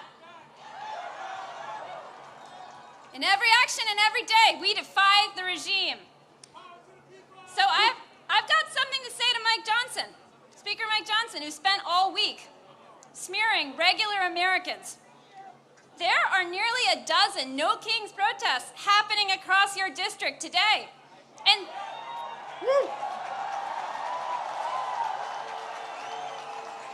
since you've not been doing your job for over a month now, I bet you've got time to stop by. Leah Greenberg, everybody. My God. Look, Leah is my spouse. She's my partner. She's the co-executive director of Indivisible. She's the real strategic brains behind Indivisible. We are indebted to her for her strategic vision. I'm biased, but I think we all agree. Look, I'm just here to tell a story. And I think it's important for us to tell the story of these First Amendment rights that Leah is talking about. And this story I want to tell is about the first No Kings Day. Who here was at the first No Kings Day? Whoa, whoa, whoa, whoa, whoa. No, I don't think y'all were there. This was a quarter of a millennia ago. This was 250 years ago, 1775. They called it the Continental Congress. They didn't have the branding we did. But it was the first No Kings Day protest.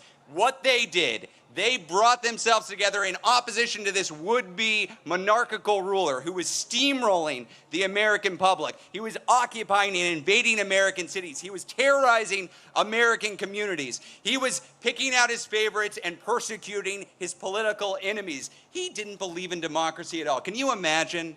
Can you imagine such a ruler over America? It was bleak. It was bleak. So what did our fellow Americans do? They put together a No Kings rally to give us a constitution. That's what they did. That's our history. Whose history? Whose history? Whose history? Look, this is a big experiment in self-government, a government of, by, and for the people. Nobody here is under the illusion that this was a perfect union. That's not what we created. This was a compromise of rich men, of white men, of slave-holding men. But this imperfect union that they put together, it also gave us some fundamental rights to make it more perfect. Who has been using those rights? The abolitionists, the suffragists, the heroes of the civil rights movement, the leaders at Stonewall, the leaders in the Dreamer movement, and all of us here. All of us here. Whose rights? Our rights. Whose rights? Ben Franklin, that lovely Benny, what did he say? Benny told us all, when asked what they had created, he said, a republic if you can keep it. Who's going to keep this? Who's keeping this republic? That's right. We love this country enough to demand more of it. You know who doesn't want us to make any demands? This regime. The tech fascists, the billionaire backers, they want us lazy and pliant and docile. They want us alone and afraid and powerless. Are we powerless? No. Are we alone? No. Damn right we're not. As I stand here today, Elon Musk, remember that guy? He's out of the White House.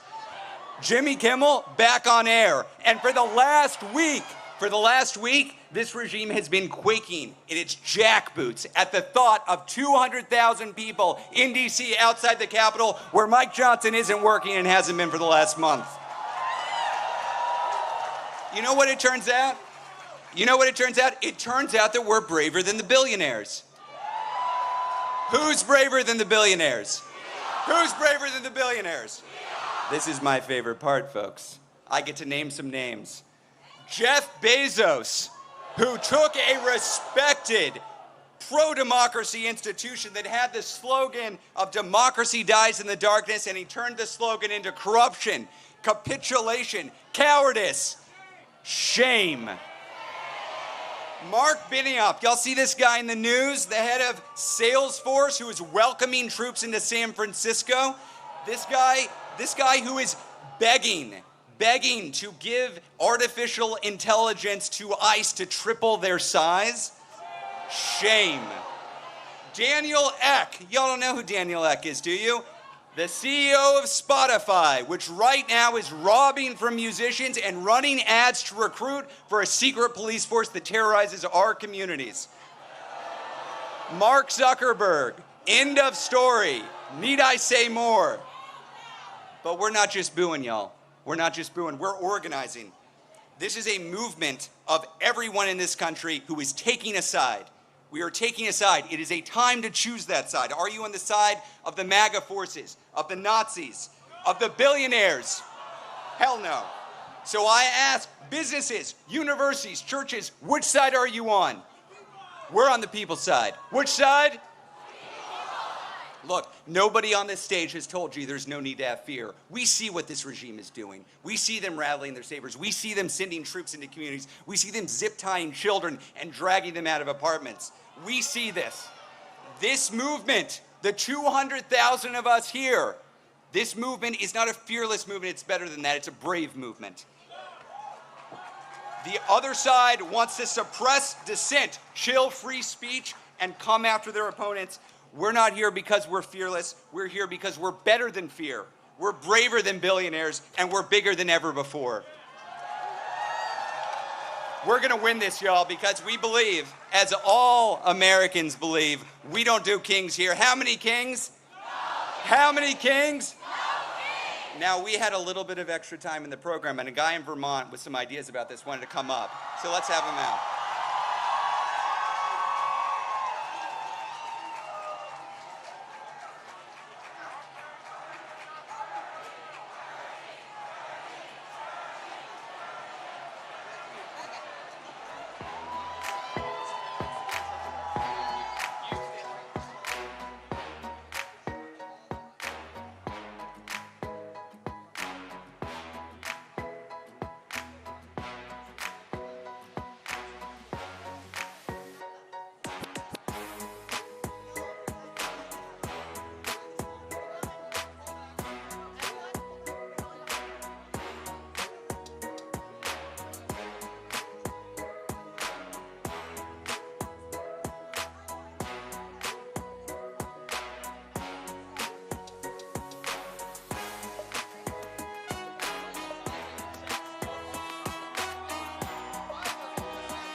Washington, D.C., are you ready?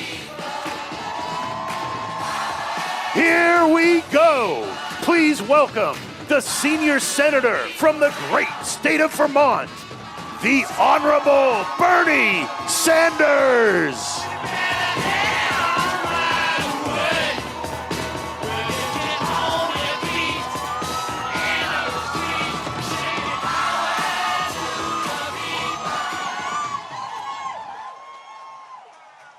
Thank you, Washington.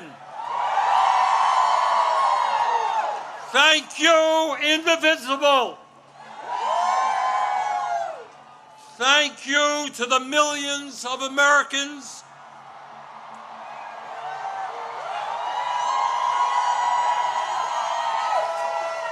from our smallest towns to our largest cities in every state in our country who are gathering today at thousands of rallies. Mike Johnson,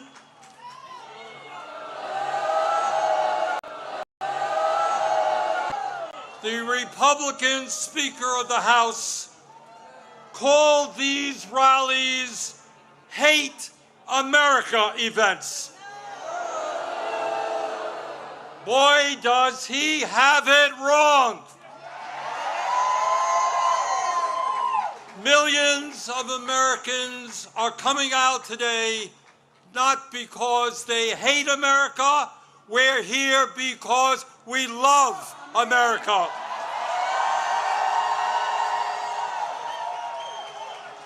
We're here because we're going to do everything we can to honor the sacrifices of millions of men and women who, over the last 250 years, fought and sometimes died to defend our democracy and our freedoms.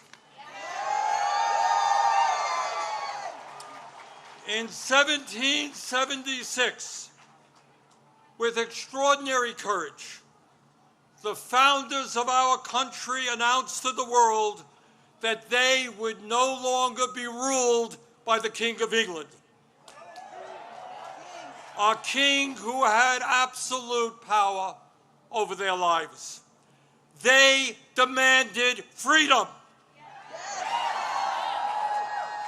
And to bring that about, they fought a bloody war against the British Empire and the most powerful military in the world. Tens of thousands of Americans died in that 8-year war, but our forefathers fought on and they won.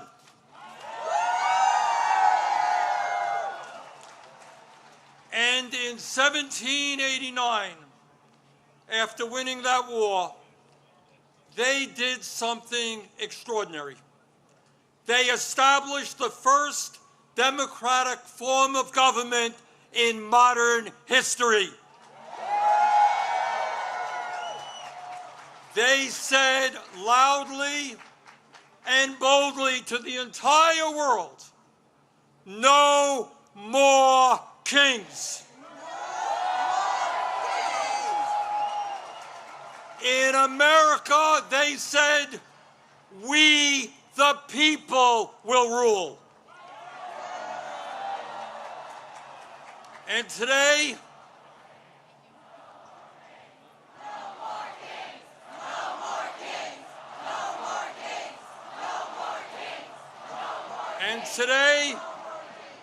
today in the year 2025, in this dangerous moment in American history, our message is exactly the same. No, President Trump, we don't want you or any other king to rule us. Thank you very much, but we will maintain our democratic form of society.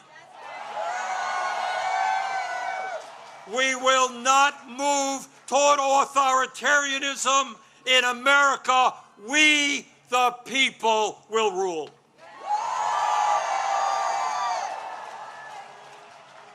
When he was sworn in as the nation's first president, George Washington called this attempt at self-government, quote, an experiment entrusted to the hands of the American people, end quote.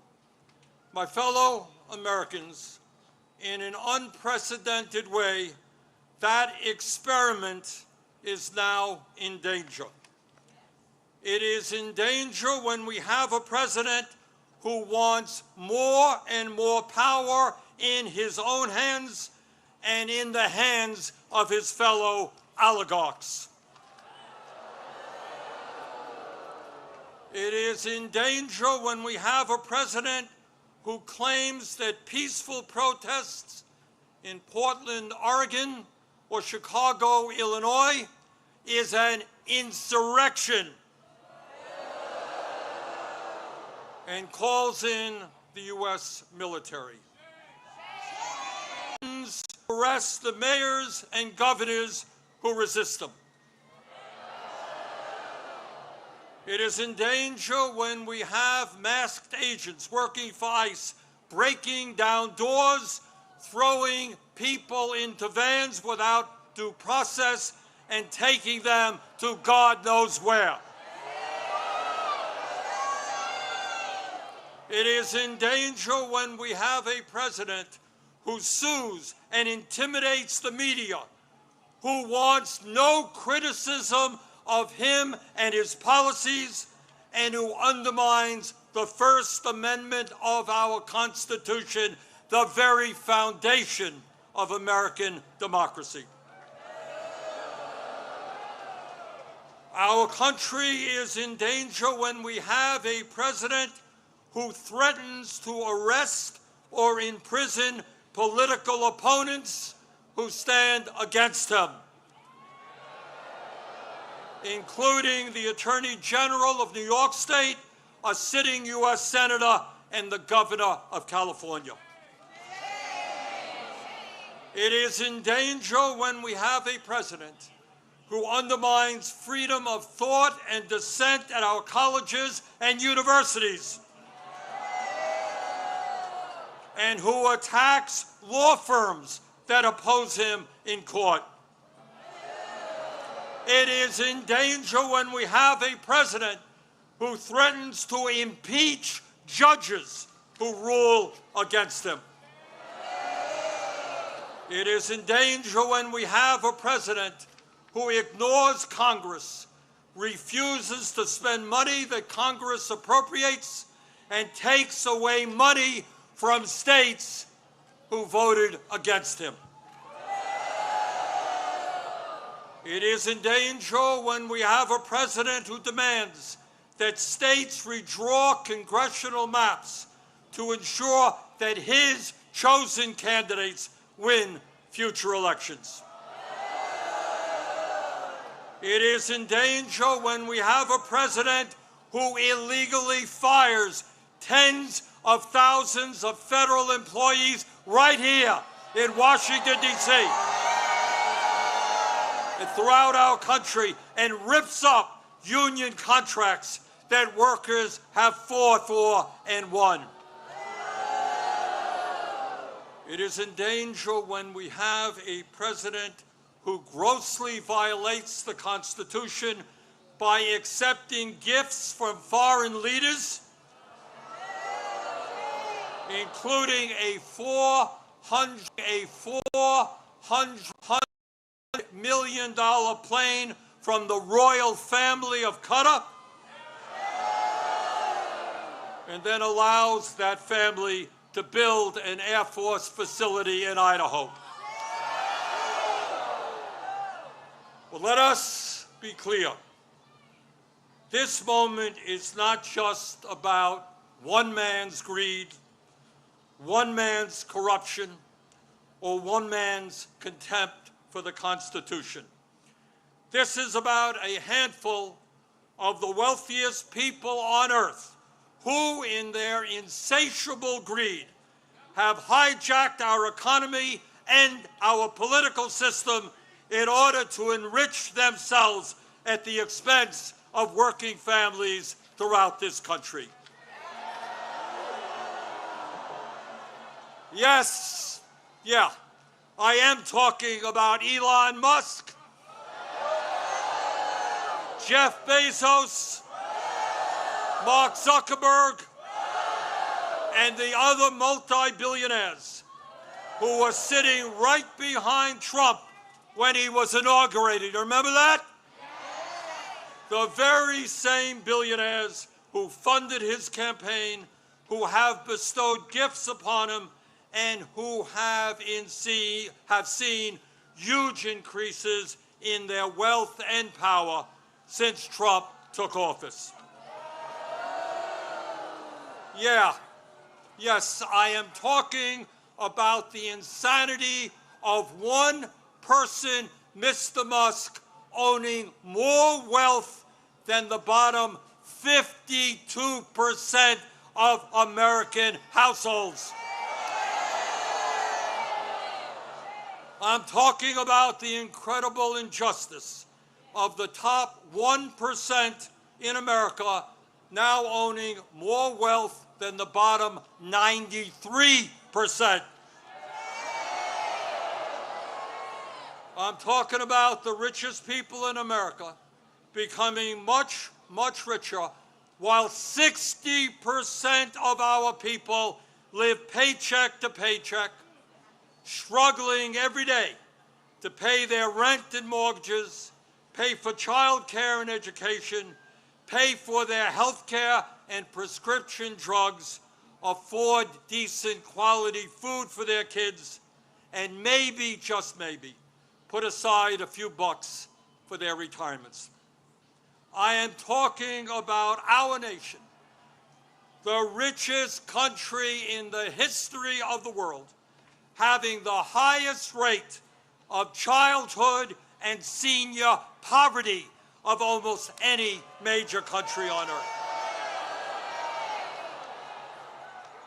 I am talking about our great nation having 85 million Americans uninsured or underinsured, and 800,000 people who are homeless, including people a few blocks from here. All the while Mr. Musk is on his way to becoming a trillionaire. I am talking about the incredible danger of the richest people in this country pouring hundreds of billions of dollars into artificial intelligence and robotics, which in the next decade will decimate tens of millions of jobs for the American working class. I'm talking about a billionaire class who believe that they have the divine right to rule, and who not only want massive tax breaks for themselves, but who reject any form of accountability or checks on their power. My fellow Americans, we rejected the divine right of kings in the 1770s. We will not accept the divine right of oligarchs today.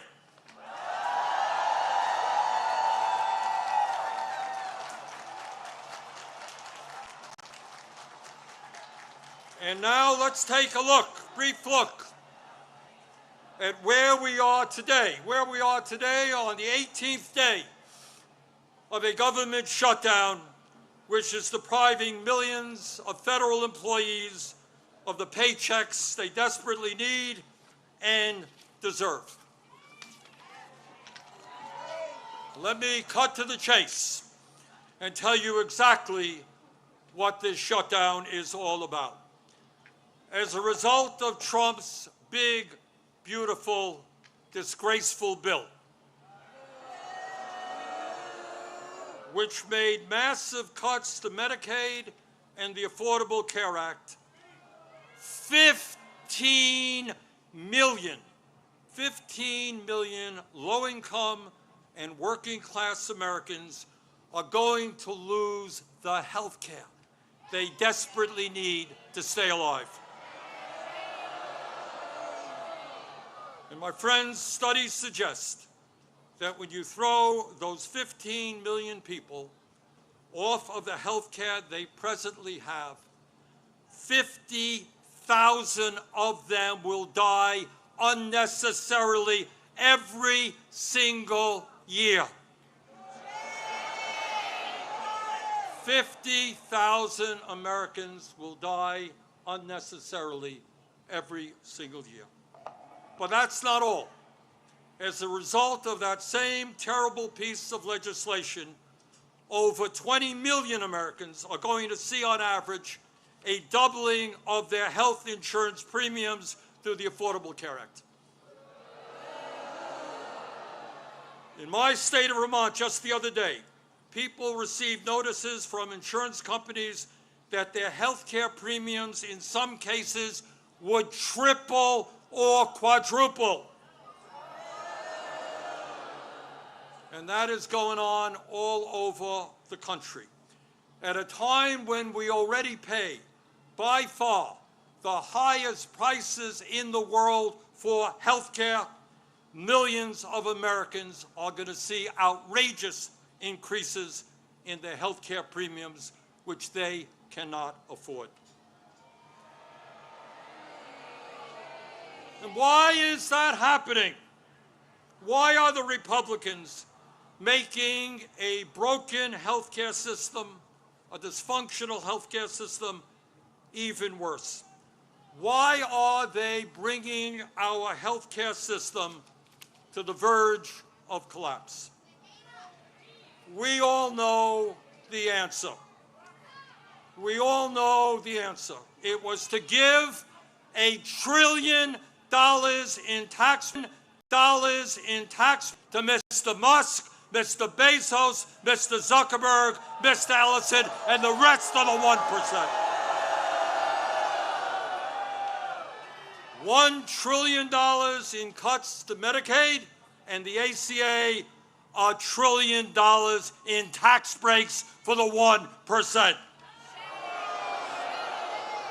That, my fellow Americans, is what this shutdown is all about. And let me be as clear as I can be. No, I will not vote for a budget that throws 15 million Americans off their health care.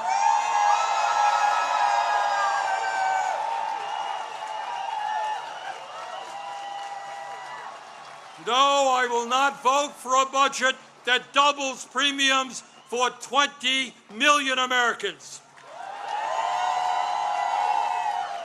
No, I will not vote for a budget that forces nursing homes, rural hospitals, community health centers to lay off staff and close their doors throughout this country.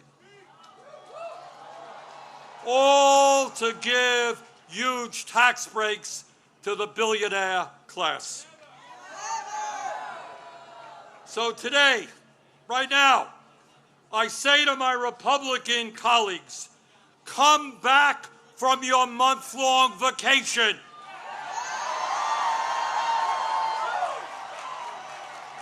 Start negotiating and do not allow the American healthcare system to be destroyed. End this shutdown.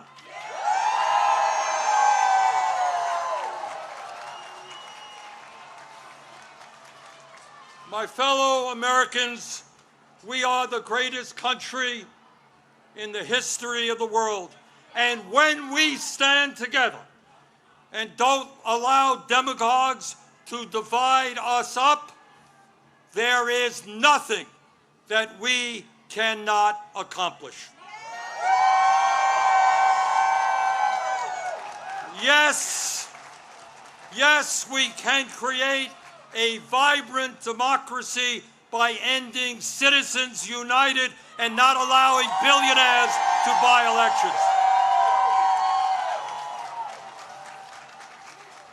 Yes, we can join the rest of the industrialized world and guarantee health care to every man, woman, and child as a human right. Yes, we can build millions of units of low-income and affordable housing and allow our younger generation to enjoy the American dream and own a home of their own. Yes, we can make public colleges and universities tuition-free and have the best child care and public school system in the entire world.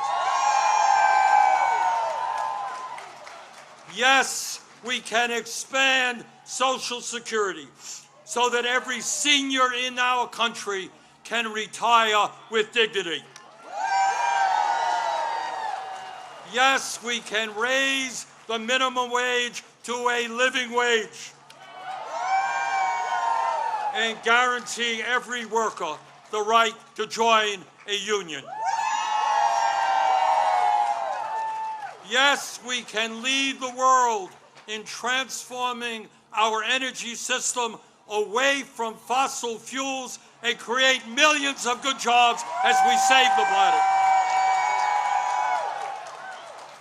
Yes, we can guarantee that every woman in this country has the right to control her own body.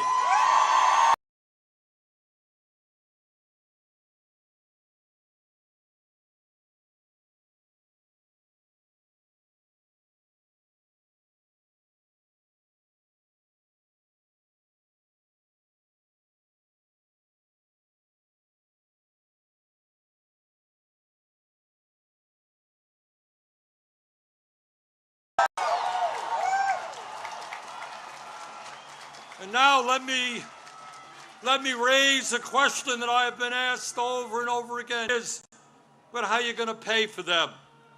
Great question. Thanks for asking. And here is the answer. At a time when the wealthiest people in America have never, ever had it so good, at a time when billionaires are paying an effective tax rate lower than a truck driver or a nurse, yes, the top 1% and large profitable corporations will pay their fair share in taxes.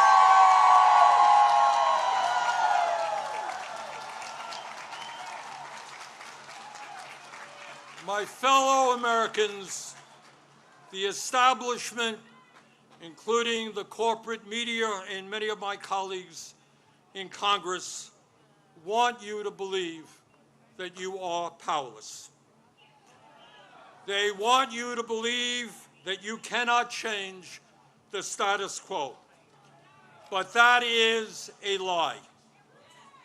Throughout the history of our country, when Americans have stood up and fought for justice, they have prevailed.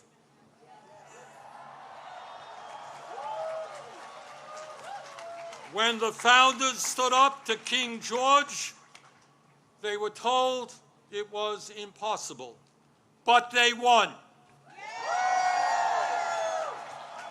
When abolitionists fought to end slavery, they were told it was impossible, but they won. When workers organized to form unions and stood up to their bosses, they were told it was impossible, but they won. When women demanded the right to vote, they were told it was impossible, but they won. When black Americans fought to end segregation, they were told it was impossible, but they won. When the LGBT community stood up for their rights, they were told it was impossible, but they won. Brothers and sisters, they did it then, we can and will do it now. And how do I know that we will succeed? Take a look at this huge crowd right here in our nation's capital. But it is not just here, as I understand it today, October 18th, 2025, there are more people out on the streets in more communities all over our country than we have ever seen in American history.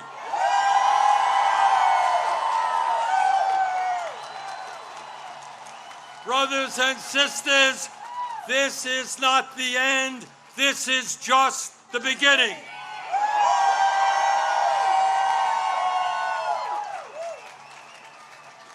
Together, when we stand united, when we don't allow Trump or anybody else to divide us up by the color of our skin or where we were born or our sexual orientation, when we stand together, we will create the kind of nation that you and I know we can become.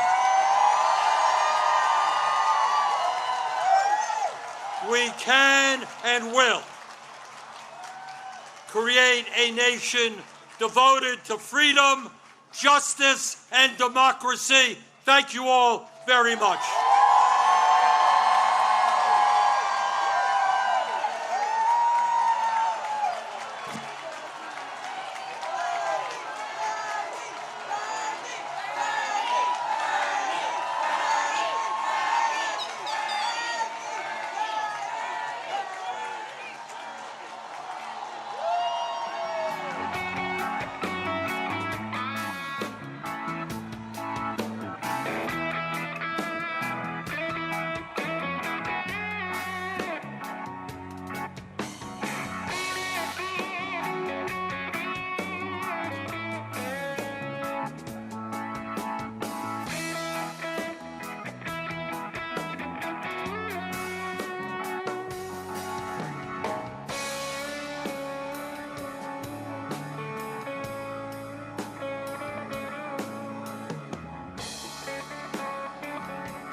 hear all these people who agree with you. Okay, I see the paper.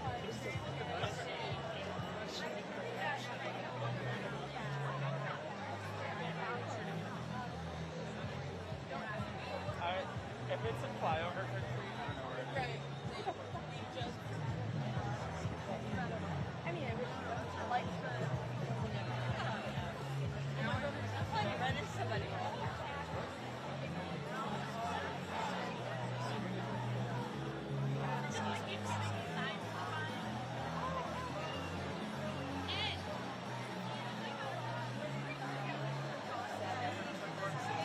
They should totally have that. And then what are you doing about food?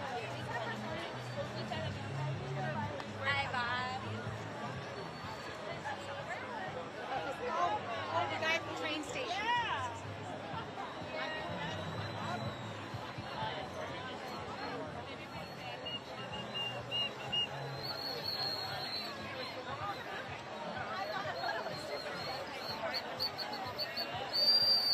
Hi guys.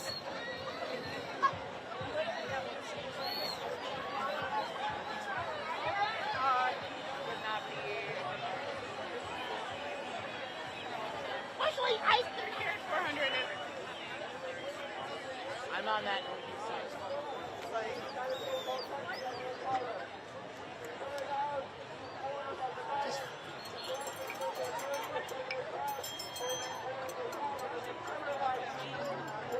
Everyone's moving like.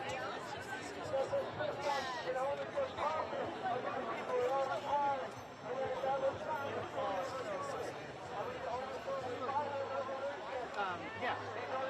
But that's my question. Is like, Trump's son is now.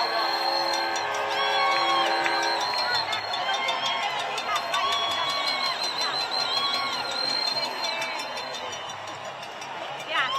Are you impressed? Yes. Okay. Yeah, jump in wherever you feel like you can. Am I okay to kind of move around? Yeah.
Blocking us. We don't care, but they're blocking us. Who's blocking you? Those people.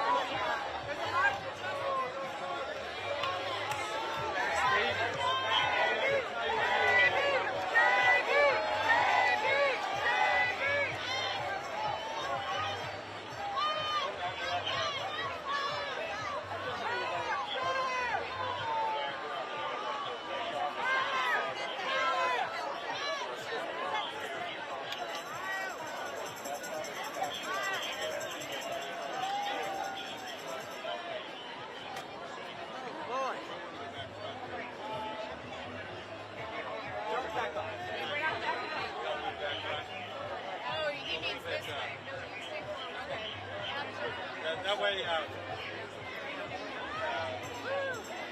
then they have to come right behind you.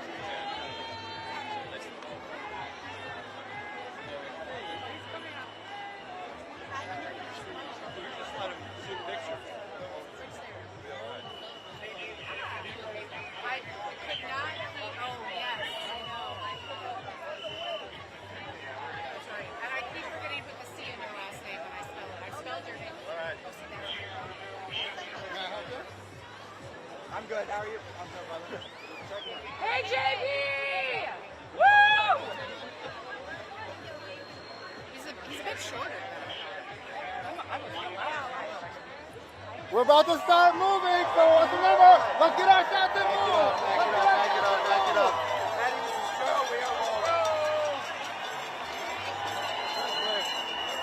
You good?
Hey, in 2 minutes we're gonna be moving. So time to get those shots.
Hey, how you doing? Going very slow, getting started. JB's in there for a shot. Yeah. You're just grabbing the gun.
But it be too Zoom sometimes. It be too Zoom.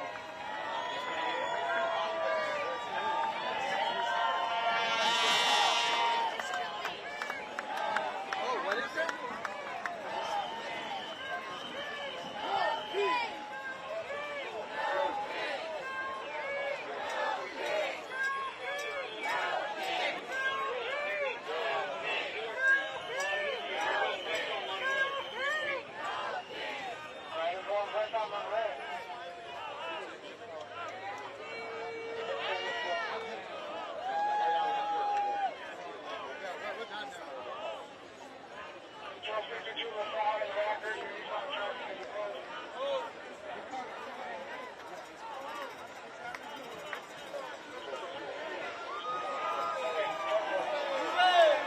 Moving.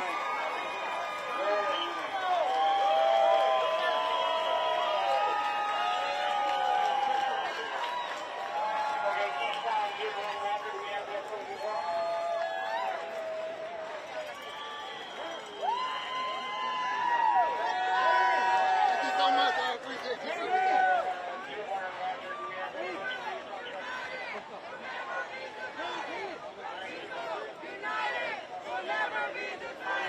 Un pueblo unidos jamás será.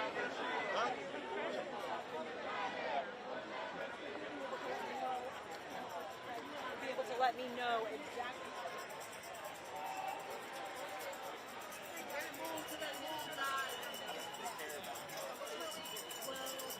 Hey, if you're not pressed, get off the sidewalk. Principles that are exempt. And with peace and love, we can vanquish, we can win. We learned that from Dr. King all those years ago. It's all about peaceful protest and love.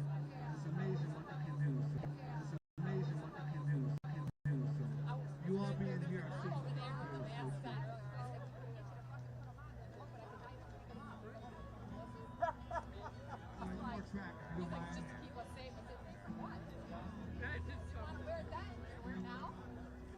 used to do the right thing. And did the right thing. Used to be the one. Freedom's due. Now we're divided. And you just can't hide it. And some can't even tell that from the view. What kind of America do we want to be? To the home brave in the land of I will work for the people of the country. What kind of America? What kind do we want to be? Do we want to be? Used to be the safe place the world could turn to when there was trouble at the door. Now our kindness is turning to blindness, and some can't even see the truth anymore. What kind of America do we want to be? To the home of the brave in the land of I will work for the people of the country. What kind of America do we want to be? Do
do we want to be?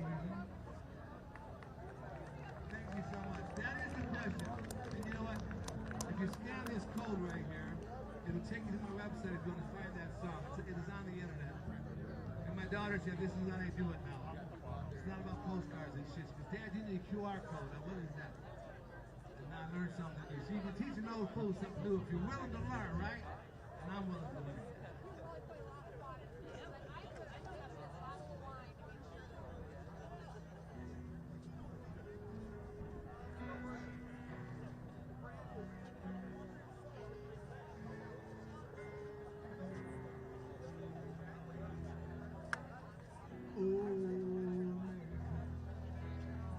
It's been a good run. Oh, but even good things can sometimes fade away. Oh, America, it's been good fun. Oh, but the worst is clear, and now there's hell to pay. I used to stand there with my hands upon my heart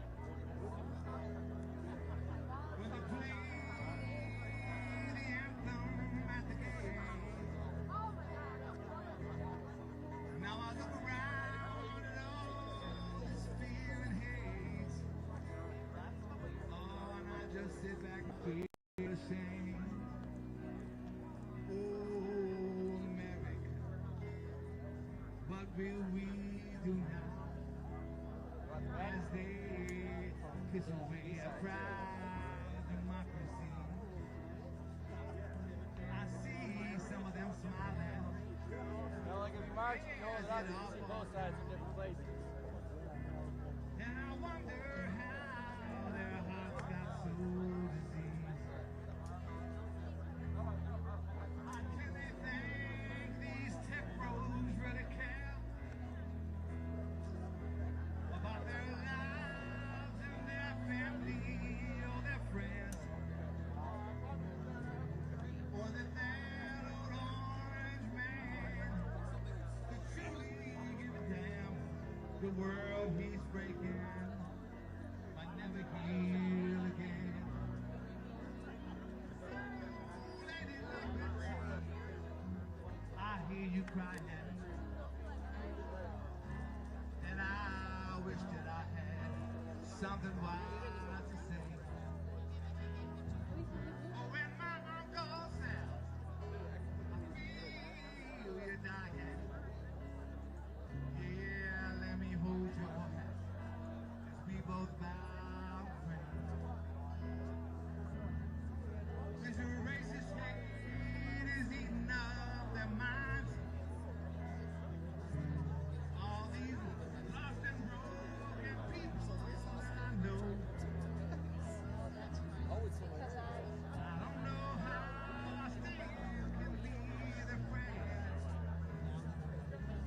after lies and destruction start to grow. So, America,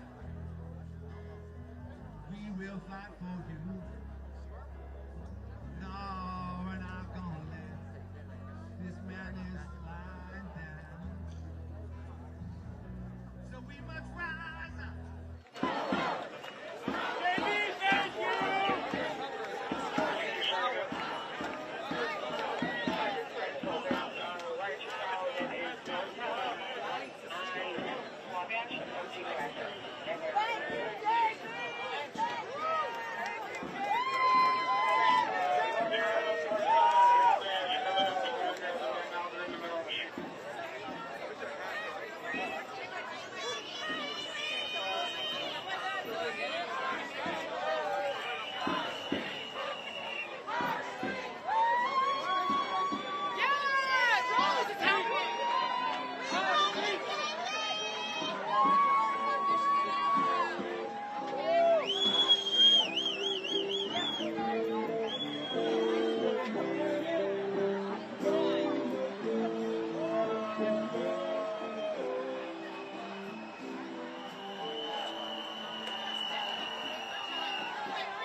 You gotta pasty mount it.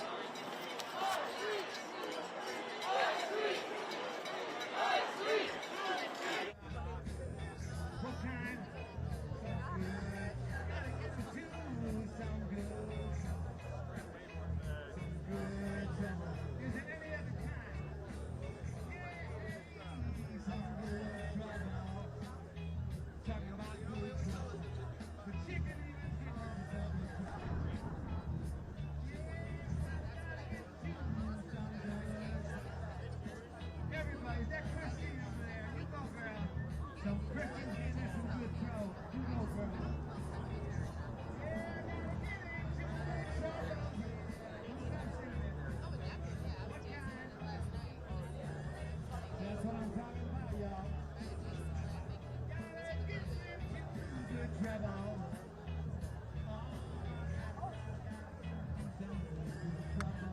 Even the unicorn knows this, right? Am I right? Am I right?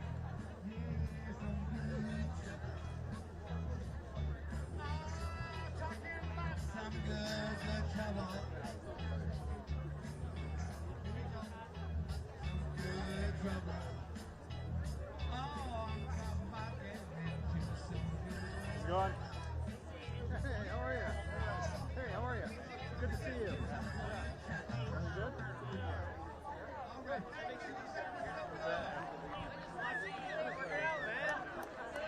So good out there. Now, Kimberly Wright, remember that name? She's probably the greatest singer in the church. She's from Flint, Michigan. And she sings us straight ahead the great all over America. She's just one sound hero. And I've heard David Ruffin, Temptations. I've worked with a lot of great. Yeah, that's why I'm called Joe Town, because my band's way behind a lot of. I'm from the East Side. I'm from the Lower East Side. I used to play in Hamtramck a lot, and they'd say, "Oh, you from?" I said, "No, that's Ghetto Heights. That's the suburb. I'm from Shane Street." Yeah, talking about Shane Street. And you know, Dan advise. you know, I was born and raised just a couple miles from here. And my old church still stands, even though there's politics. It just stands there. There's a homeless guy. Well, he's not homeless. He lives in that church. And I've helped sell the church 4 times, not because of the Catholic people, but because of the church and that guy gets to live in there. You know.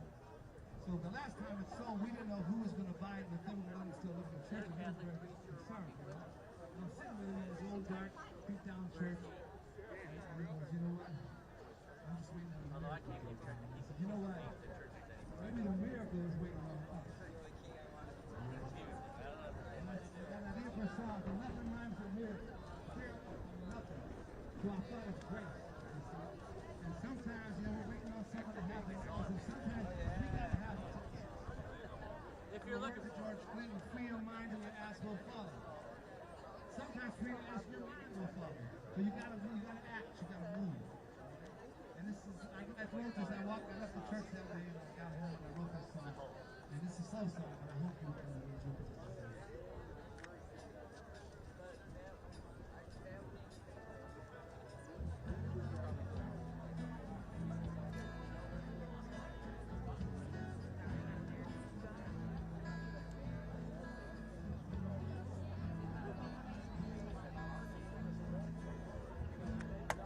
When I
Donald Trump's a convicted felon.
And a shout out to Audrey, this French lady here.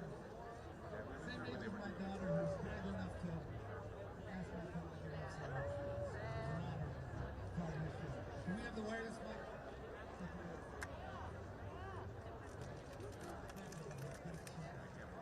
You have a good time? Can we have a round of applause for Georgia?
Chance. Now we're going to listen to you so that we can have some sympathy moments around our rally today. Please welcome Chance.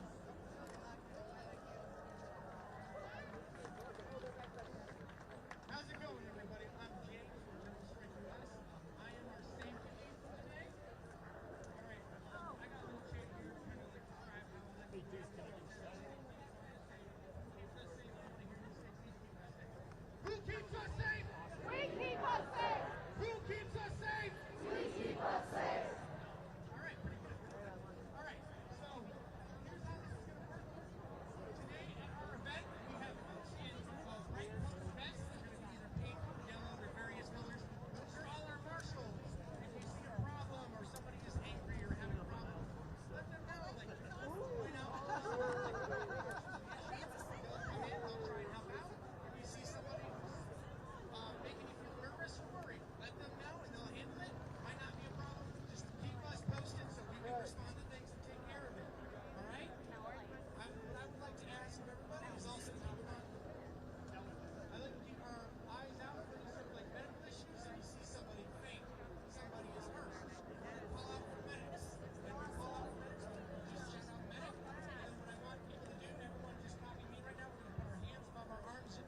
Immigrants are welcome here, no hate, no fear. Immigrants are welcome here, no hate, no fear.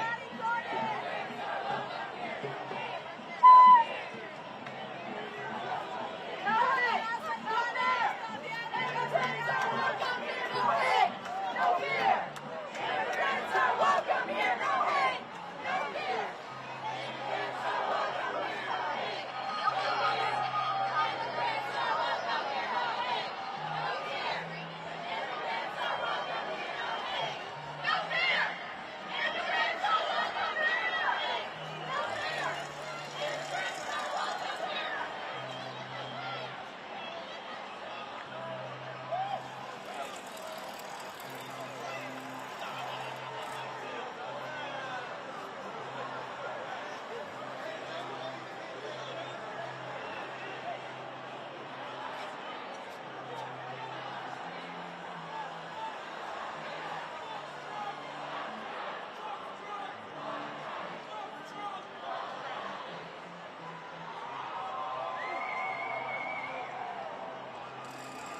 do what our ancestors didn't finish doing.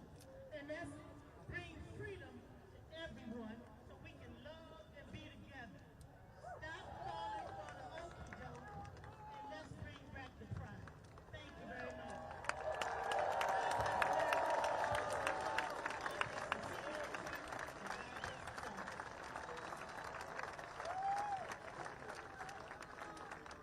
Thank you, Kadisha, for your vibrant energy and compassion. You have so much love for our community in Detroit. This is heartwarming. Thank you. Okay. The people united will never be. The people united will never be divided. The people united will never be divided. People asleep will never be divided.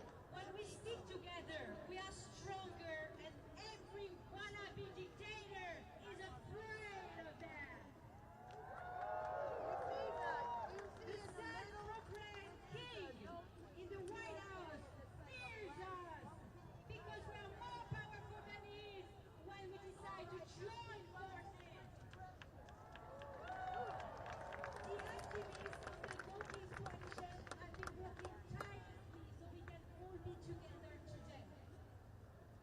If you can make a contribution to all the expenses incurred by the organization of such a big rally, please do not hesitate.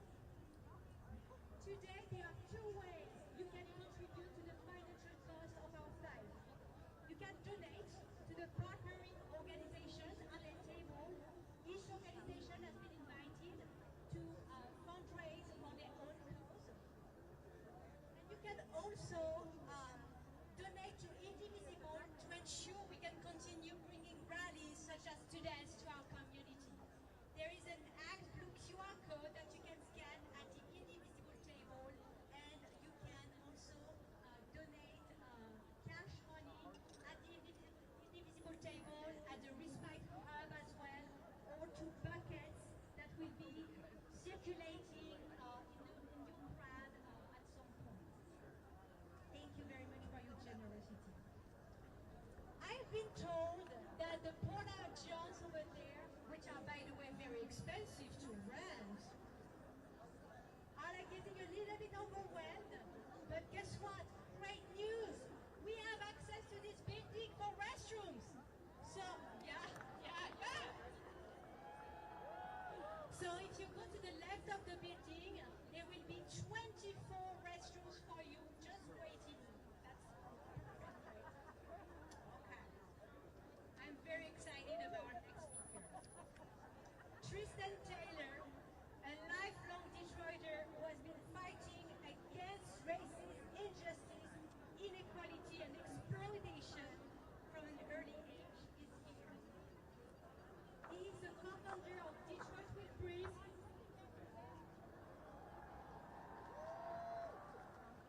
an anti-capitalist and abolitionist organization formed in the heat of the George Floyd rebellion. He is also a member of Left Voice, which is a militant, independent, and socialist publication and group. Please welcome Tristan!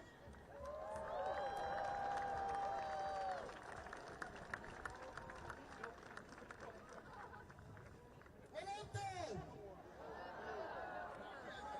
What up, though? Again, my name is Tristan Taylor, and I am a co-founder of Detroit Will Breathe and a member of Love Voice.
multi-gender, and multi-ethnic to fight against Trump and the brutal inequality and barbarity of capitalism, the system which he serves and seeks to save.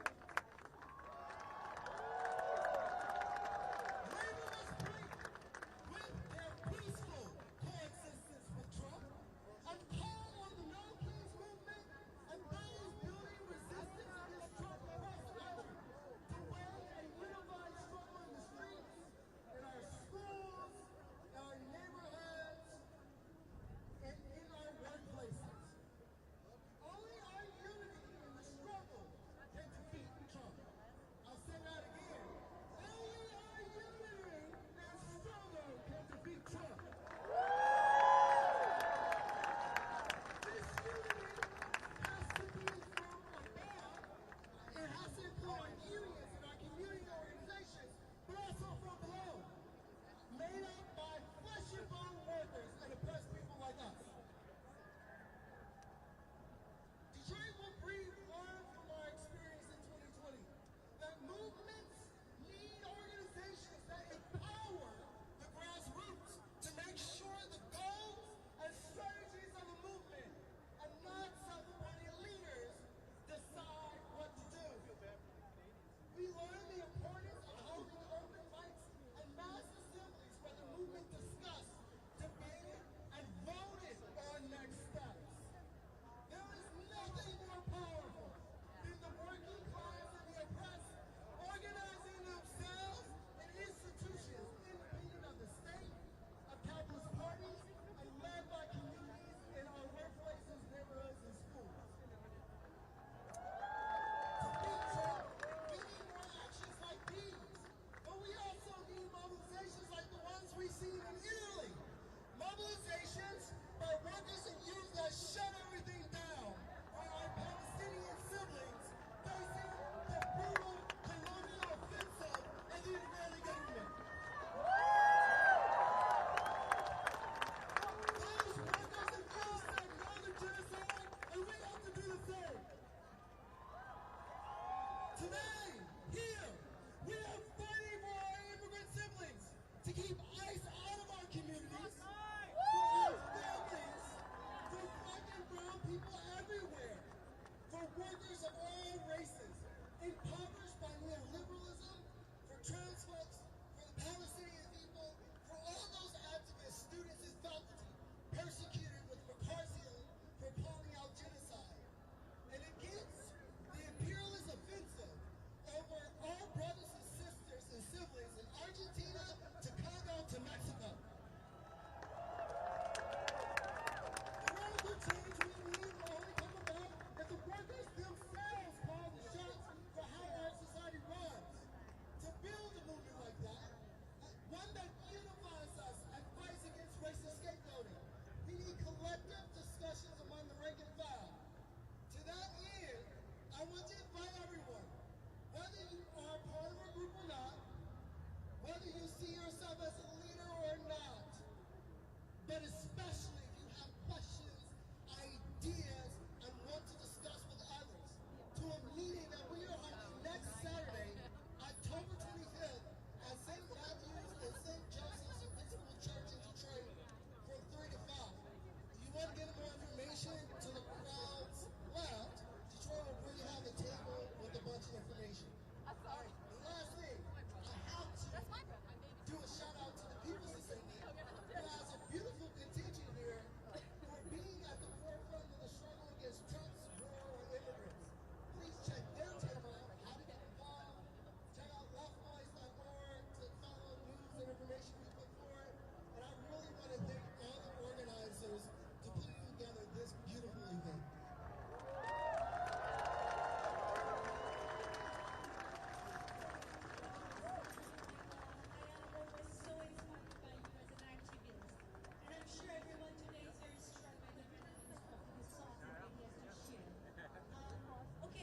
Together, no troops, no ICE, no signing, no genocide.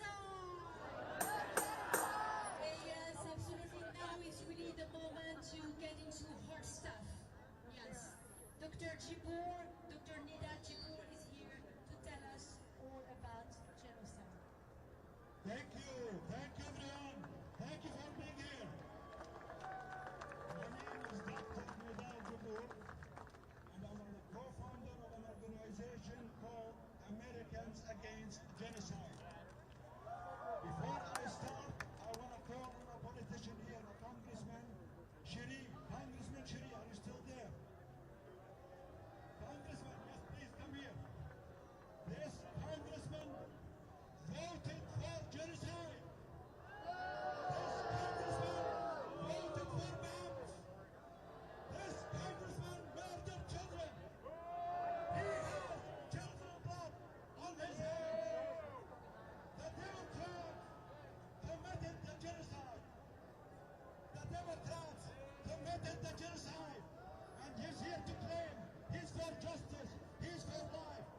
citizen is valued.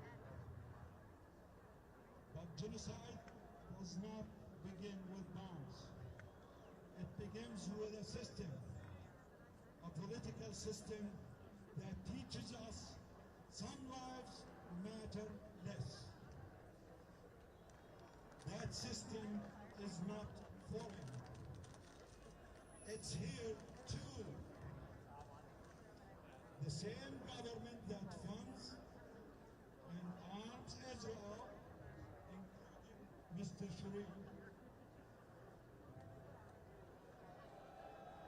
that arms Israel genocide in Gaza also cages migrants' children at the border. The same drones that hover over Rafah are designed and tested with our tax dollars.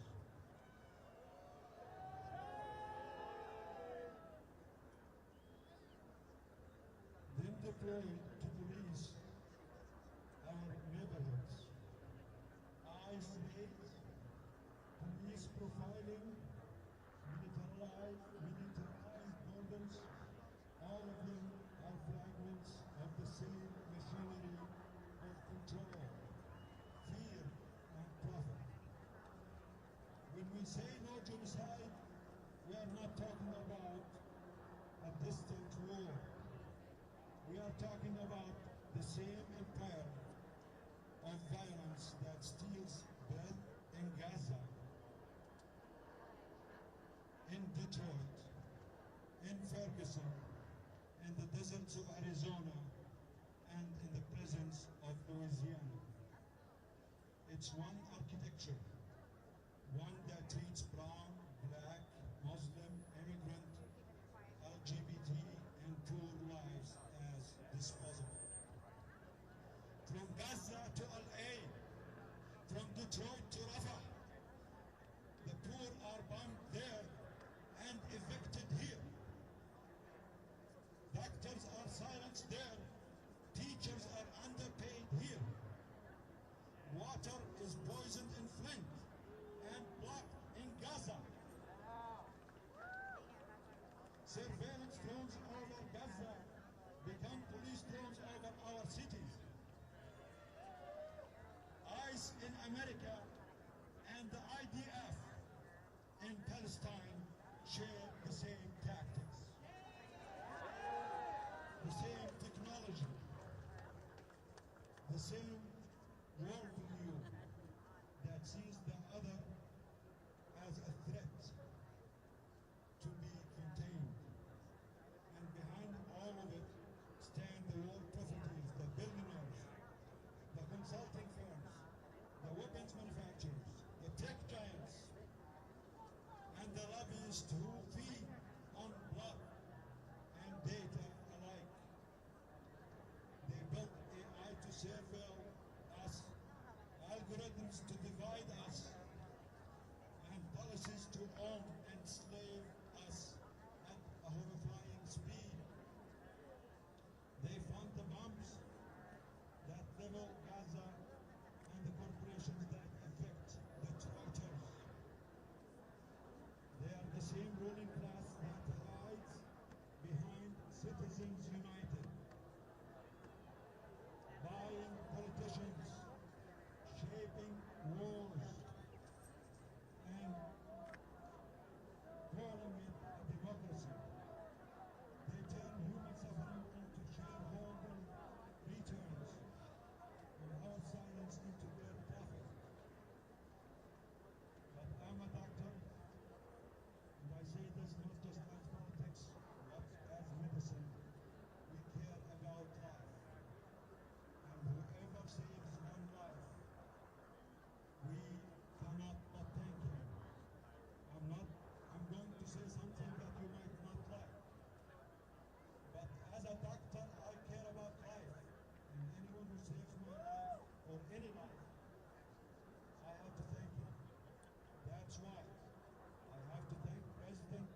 Demand city council. Demand the demands we yell today.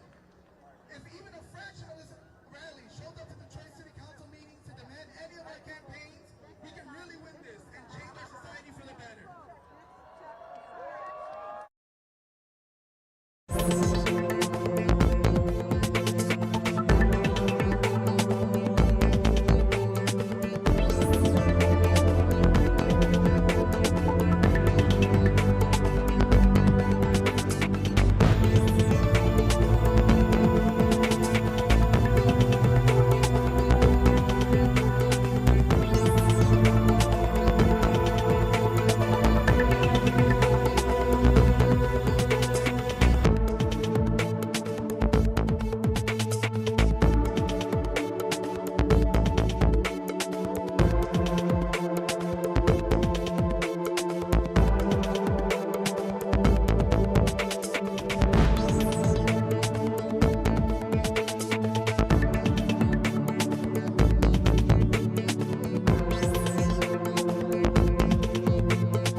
Setting conditions for the Marines and sailors coming ashore. Aviation assets conduct strikes on enemy positions, thinning the enemy formations and distracting from the coming insertion of additional Navy SEALs.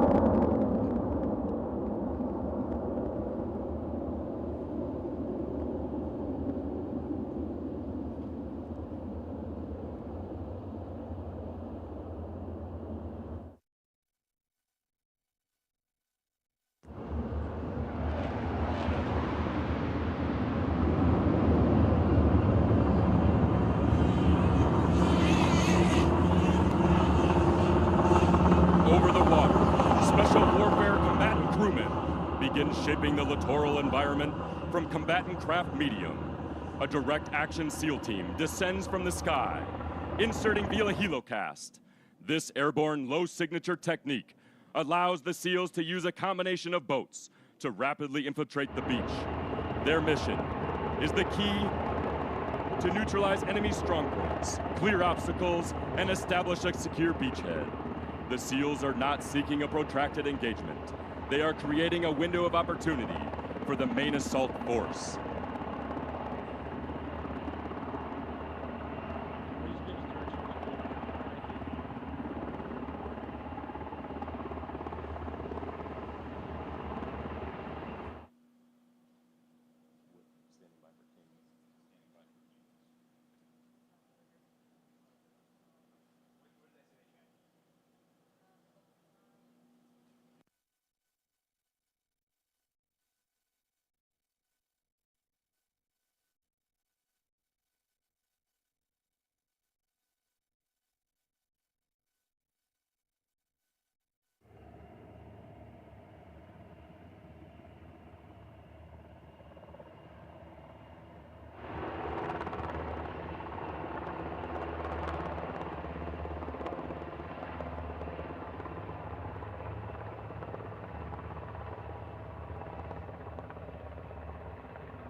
always forward, always faithful, always ready. Ladies and gentlemen, your United States Navy and United States Marine Corps.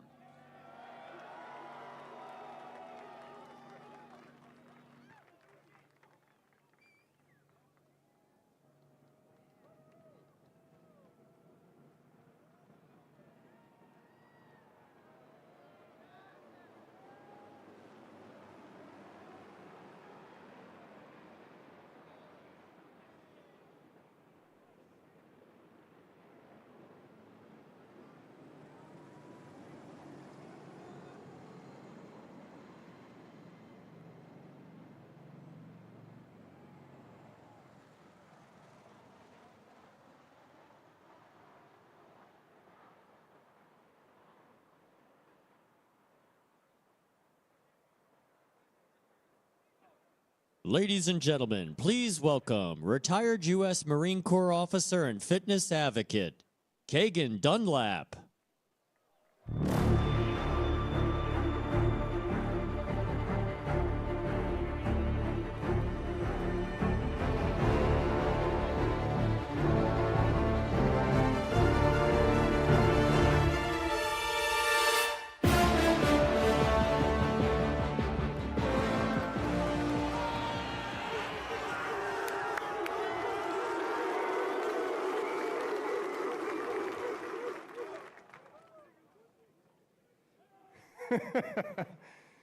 Look familiar?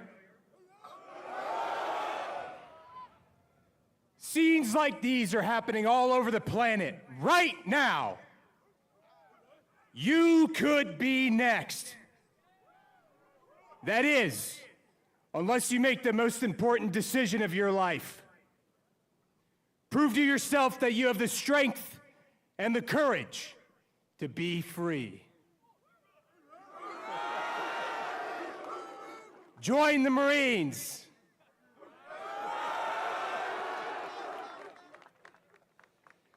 Oh, man.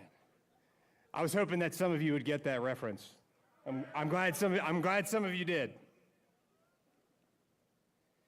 So 250 years ago today, or not today, but this next coming month, this year, Captain Samuel Nicholas and his friend Robert Mullen started recruiting Marines in Tun Tavern in Philadelphia, Pennsylvania. Little did they know that the United States Marine Corps would become known as one of the greatest and most respected fighting forces that the world has ever known. The people they recruited weren't Superman. They didn't have superpowers. They weren't in a Marvel movie. They were farmers. They were blacksmiths. They were tailors and sailors. They were hunters and people that worked with their hands. These people stormed ships, they seized forts, and they stared down the world's greatest navy, which at the time was the British Navy.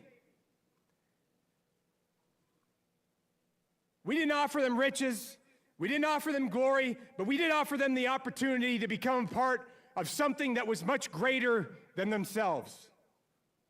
Today, when I look out at all of you, I see a bunch of people from all over the world, from all over the United States of America, from all over everywhere. Some people might be from California, there might be some people from Indiana, maybe some from Alaska, maybe some from Hawaii. Some of you may have grown up with lots of money, some of you might have grown up poor, some of you might have parents, some of you might not have parents. But guess what? All of us are here for a reason. We are a family. That's what brought us together. One of the greatest parts about this organization is that we don't care who you are, what you look like, where you're from, what your experience level is, but you are welcome here if you can earn it. And believe you me, you have to earn it. Just like what Sergeant Dakota Meyer said, it's not given. You have to work hard for it. And anything valuable that I've found in my life that I've earned was something I had to work very hard for. That's just been my personal experience. Now, like I said, when I look out on all of you, I see my brothers and my sisters. You are all family to me. And as far as I'm concerned, we bleed the same blood, we're from the same timeline, we're from the same DNA line as far as I'm concerned. And come hell or high water, we need to support each other. We have to. Because one day, we are going to go to war again. And when that happens, the only people you're going to be able to rely on is that Marine or sailor to your left and your right. And that's it. None of the other stuff going on in the world is going to matter at that point. It's going to be you and your friends to your left and your right. And believe me, if we go to war, it's not just going to be the infantry that's out there. It's going to be everyone. We're all going.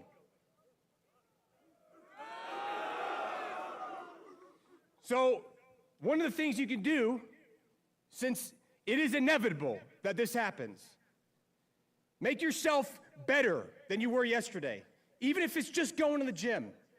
Make yourself tougher, make yourself more resilient, make yourself smarter, study, read, look things up, be situationally aware about things that are happening in the world around you. Because believe it or not, that will affect you directly. Things that happen on the other side of the planet can impact where you deploy.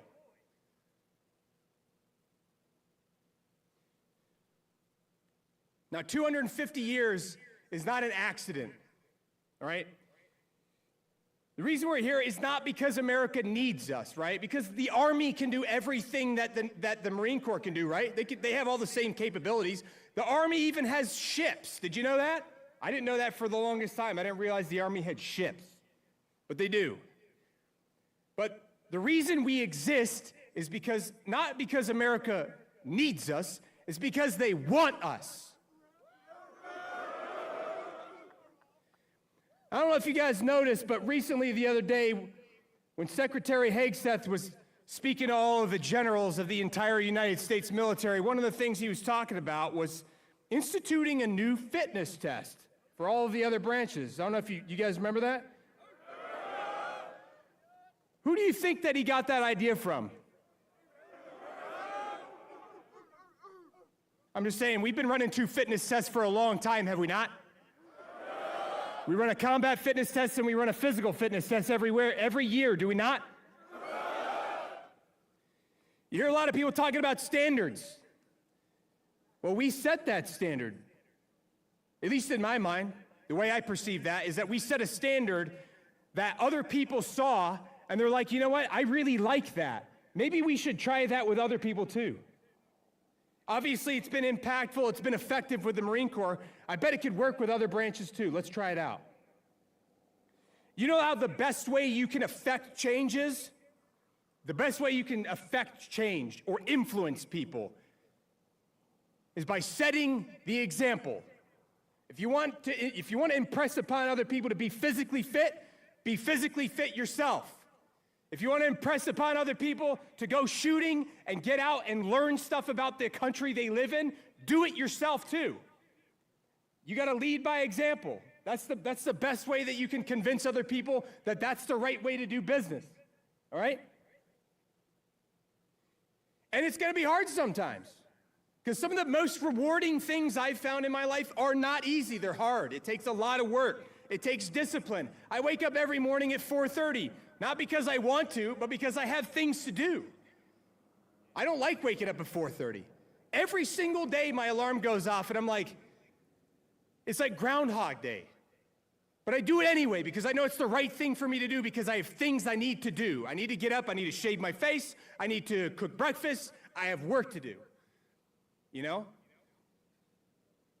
And I'll tell you right now, I know a lot of you are a lot younger than me. Because I joined pretty late. I was 27 when I first joined the Marine Corps. All right? And I may not be as young as I was then. I still take good care of myself. I work out on a very regular basis. That's like a non-negotiable for me. I don't know about you guys. But I want to make sure that I said this to all of you out there because you're in a different place in your life, right? If nobody told you today, Marines, I believe in each and every one of you. I want you to know that. Every single one of you out there. I believe in your ability to carry out the mission. I believe in your ability to defend and support the Constitution of the United States. And I believe in your ability to protect and defend the American people.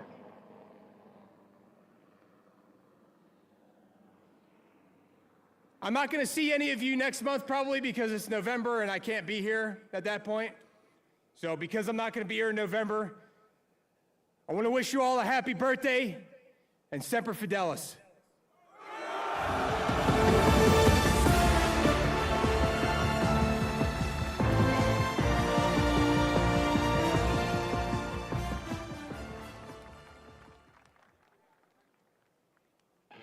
Ladies and gentlemen, please welcome former Force Recon Marine and best-selling author, Chad Robichaux.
Food and drink, pour everything.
No, that was the green. Oh, was it you? Oh, it looks like somebody looks like me. That's great.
for war and deportation. Who got the power?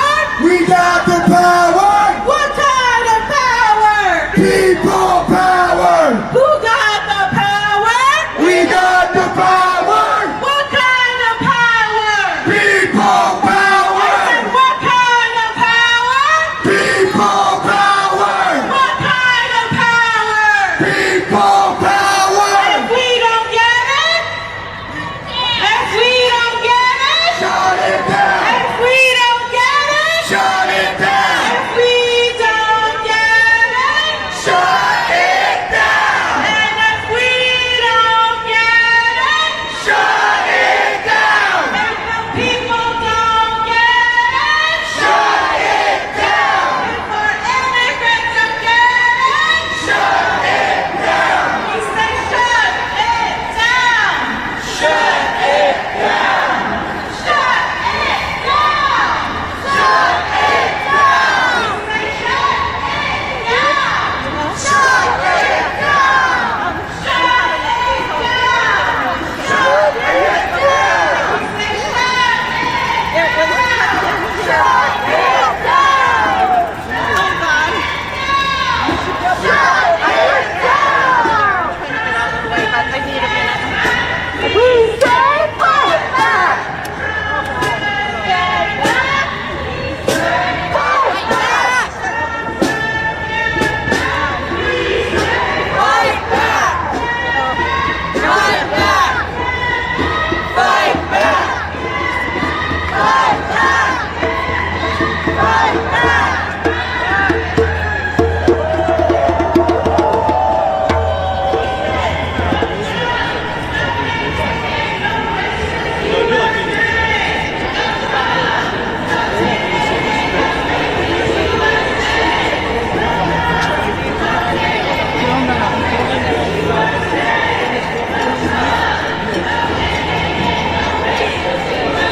Thank you.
one on Go in the shade. Bye.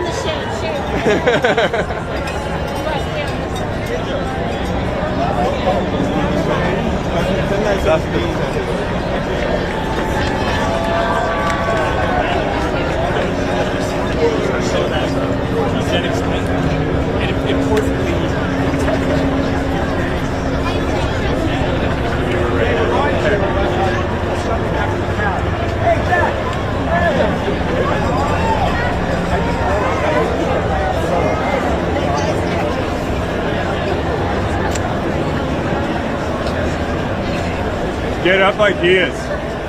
Get up like him.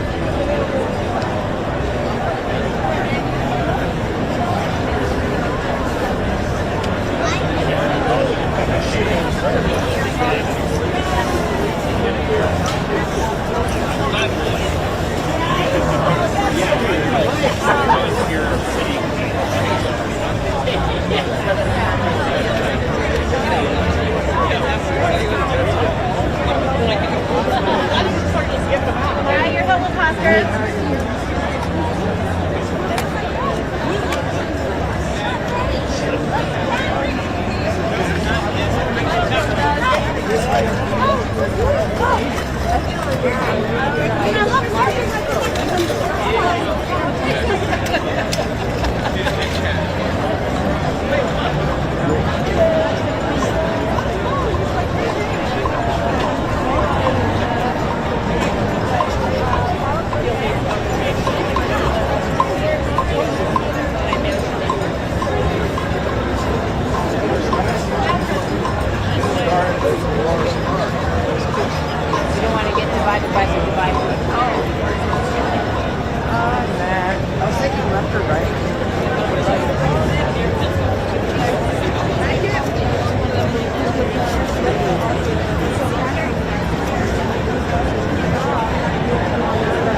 if I wanted to go, but I didn't. I was like, working that job.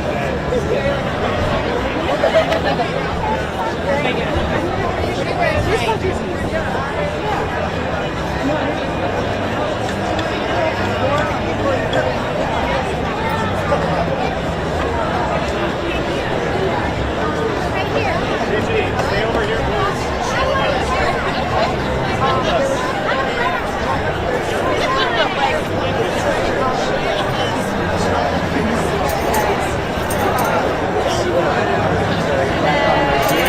Defend public education. Donald Trump has got to go. Hey, hey. Donald Trump has got to go. Hey, hey.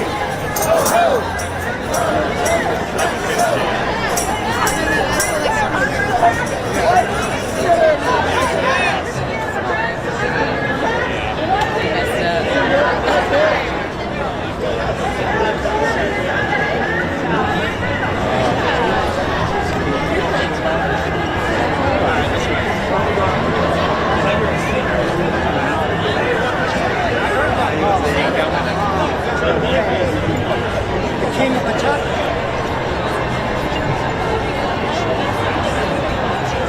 Yeah, I think we're going to be the same for it, and then I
swims? Yeah.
Oh, excuse me.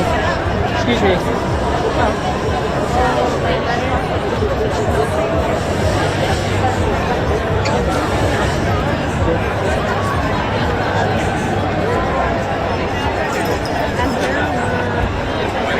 Excuse me. Am I in your shot? Sorry. Yeah. Oh, yeah. Yes, that's the California way.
My version would have a competition.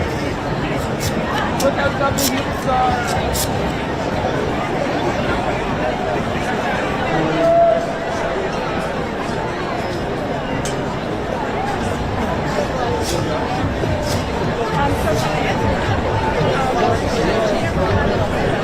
Feeling like maybe shades.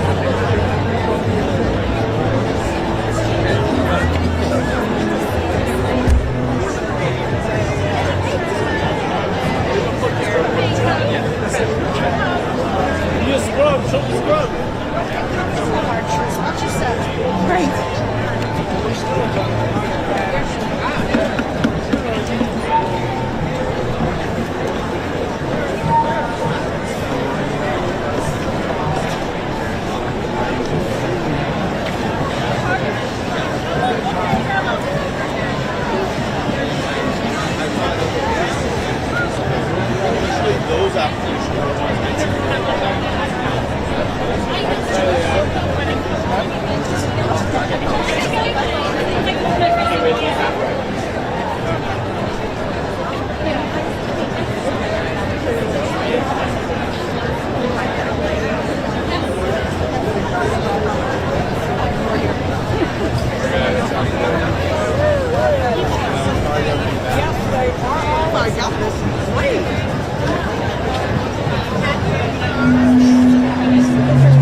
want to hear the crowd go fuck you, like we did in June.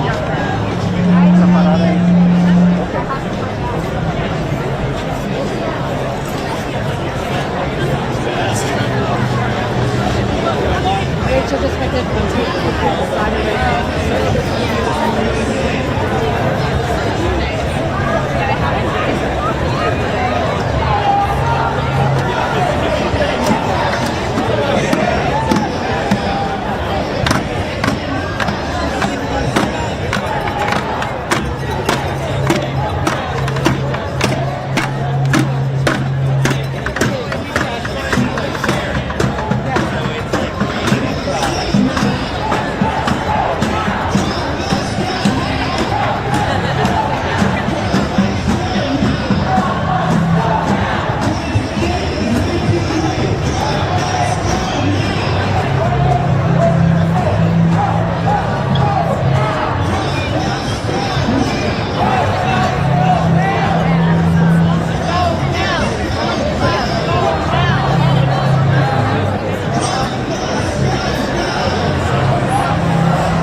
Declassify something in a few hours, but pardoning, chiseling, it's well within your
All right, this is a call and response. Trump must go now. Trump must go now. Trump must go now. Trump must go now. Trump must go now. 2028 is way too late. Trump must go now. Right? Right? That's right. If we don't drive out this fascist regime, what does that mean for humanity? Can we wait for the elections? Can we try to beg them to be less fascist? Fuck no. This fascist regime must be driven from power.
Yeah, we can go.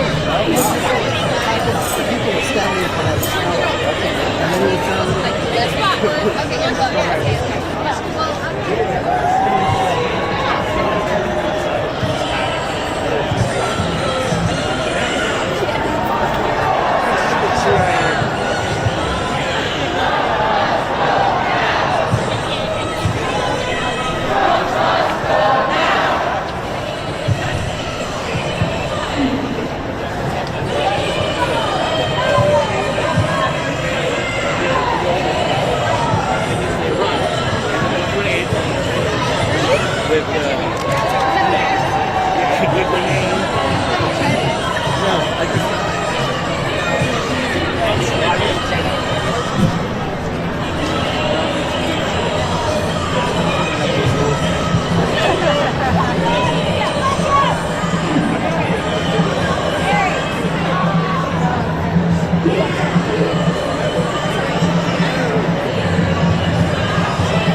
I would go into work.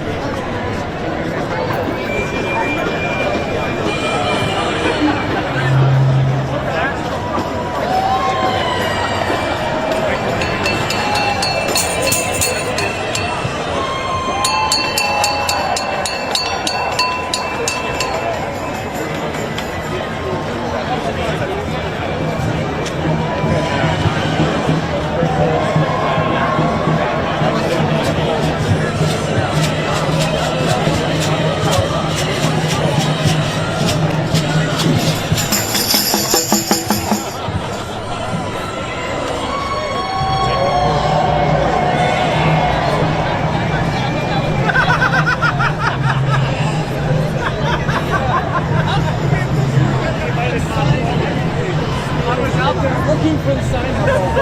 We must have gotten separated.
Here's some art if you want some fine art. You want to take it now? You've had enough? No, I think I'll picture of it here. Yeah.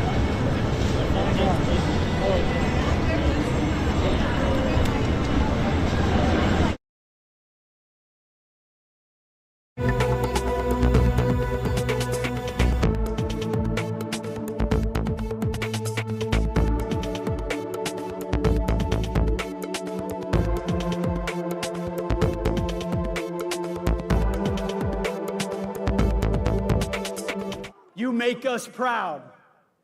We have your back. God bless you, God bless our Marines, and may God bless our great republic. Godspeed. Thank you.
Ladies and gentlemen, please welcome the Vice President of the United States of America, J.D. Vance.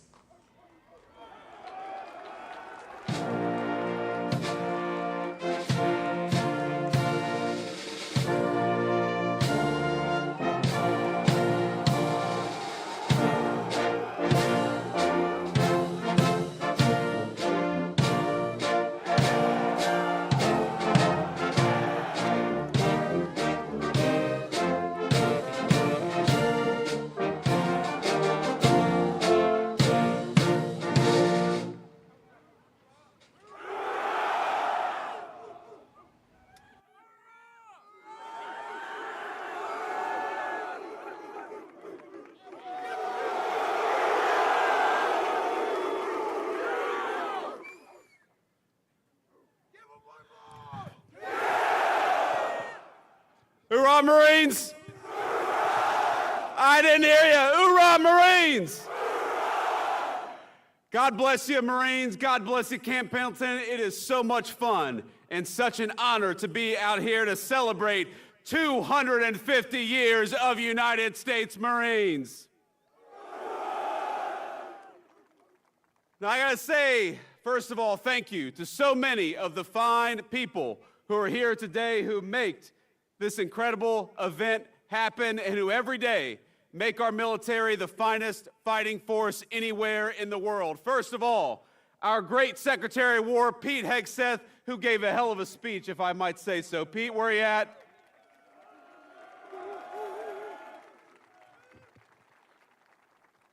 Now, he is a soldier, but are we proud of our Secretary of War, Marine Corps? Now, I will say, I was talking to Pete about this speech and thinking about what I said, and I realized that over my 4 years in the United States Marine Corps, I probably learned about 100 jokes about United States Marines. And every single one of them, Marines, would mean the end of my political career if I told it up here today.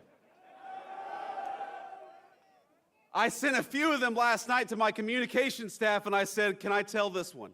And they said, please no, sir. Please, please do not tell that one. We're also happy to be joined by our great Secretary of the Navy, John Phelan. John, thank you so much for your leadership and service.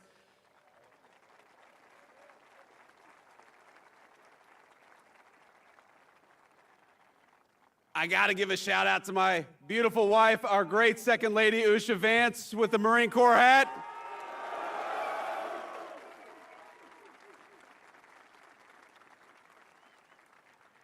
You know, I've been asked many times, why did I want to run for and become Vice President of the United States? And there's a lot of answers, of course, to that question. I wanted to serve our wonderful Commander-in-Chief, President Donald J. Trump, and I know we're proud of him. And of course, I wanted to serve the American people and make their lives better, but really, deep down, I wanted the Commandant of the Marine Corps to have to salute a member of the E4 Mafia, and now he has to.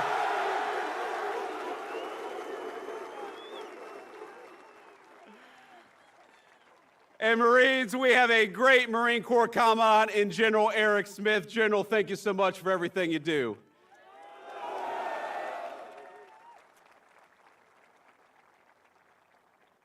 We got General Daniel Taylor. Where is General Daniel Taylor? Apparently he was sick today. We have got Admiral Gavin Duff here. Admiral, thank you for your service, sir.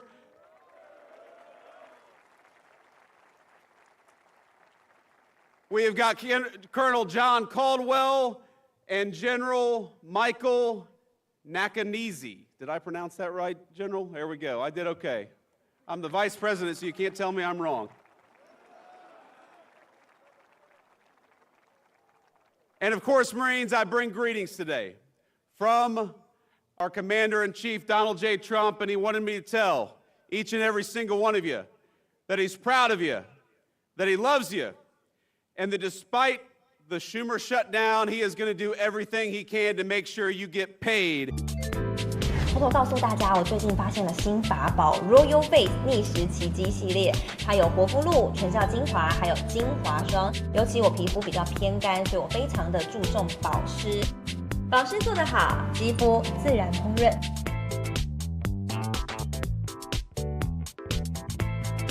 提亮肤色更年轻，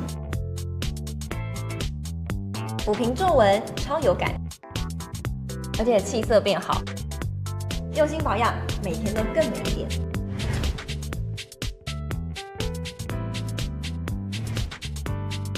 美吧。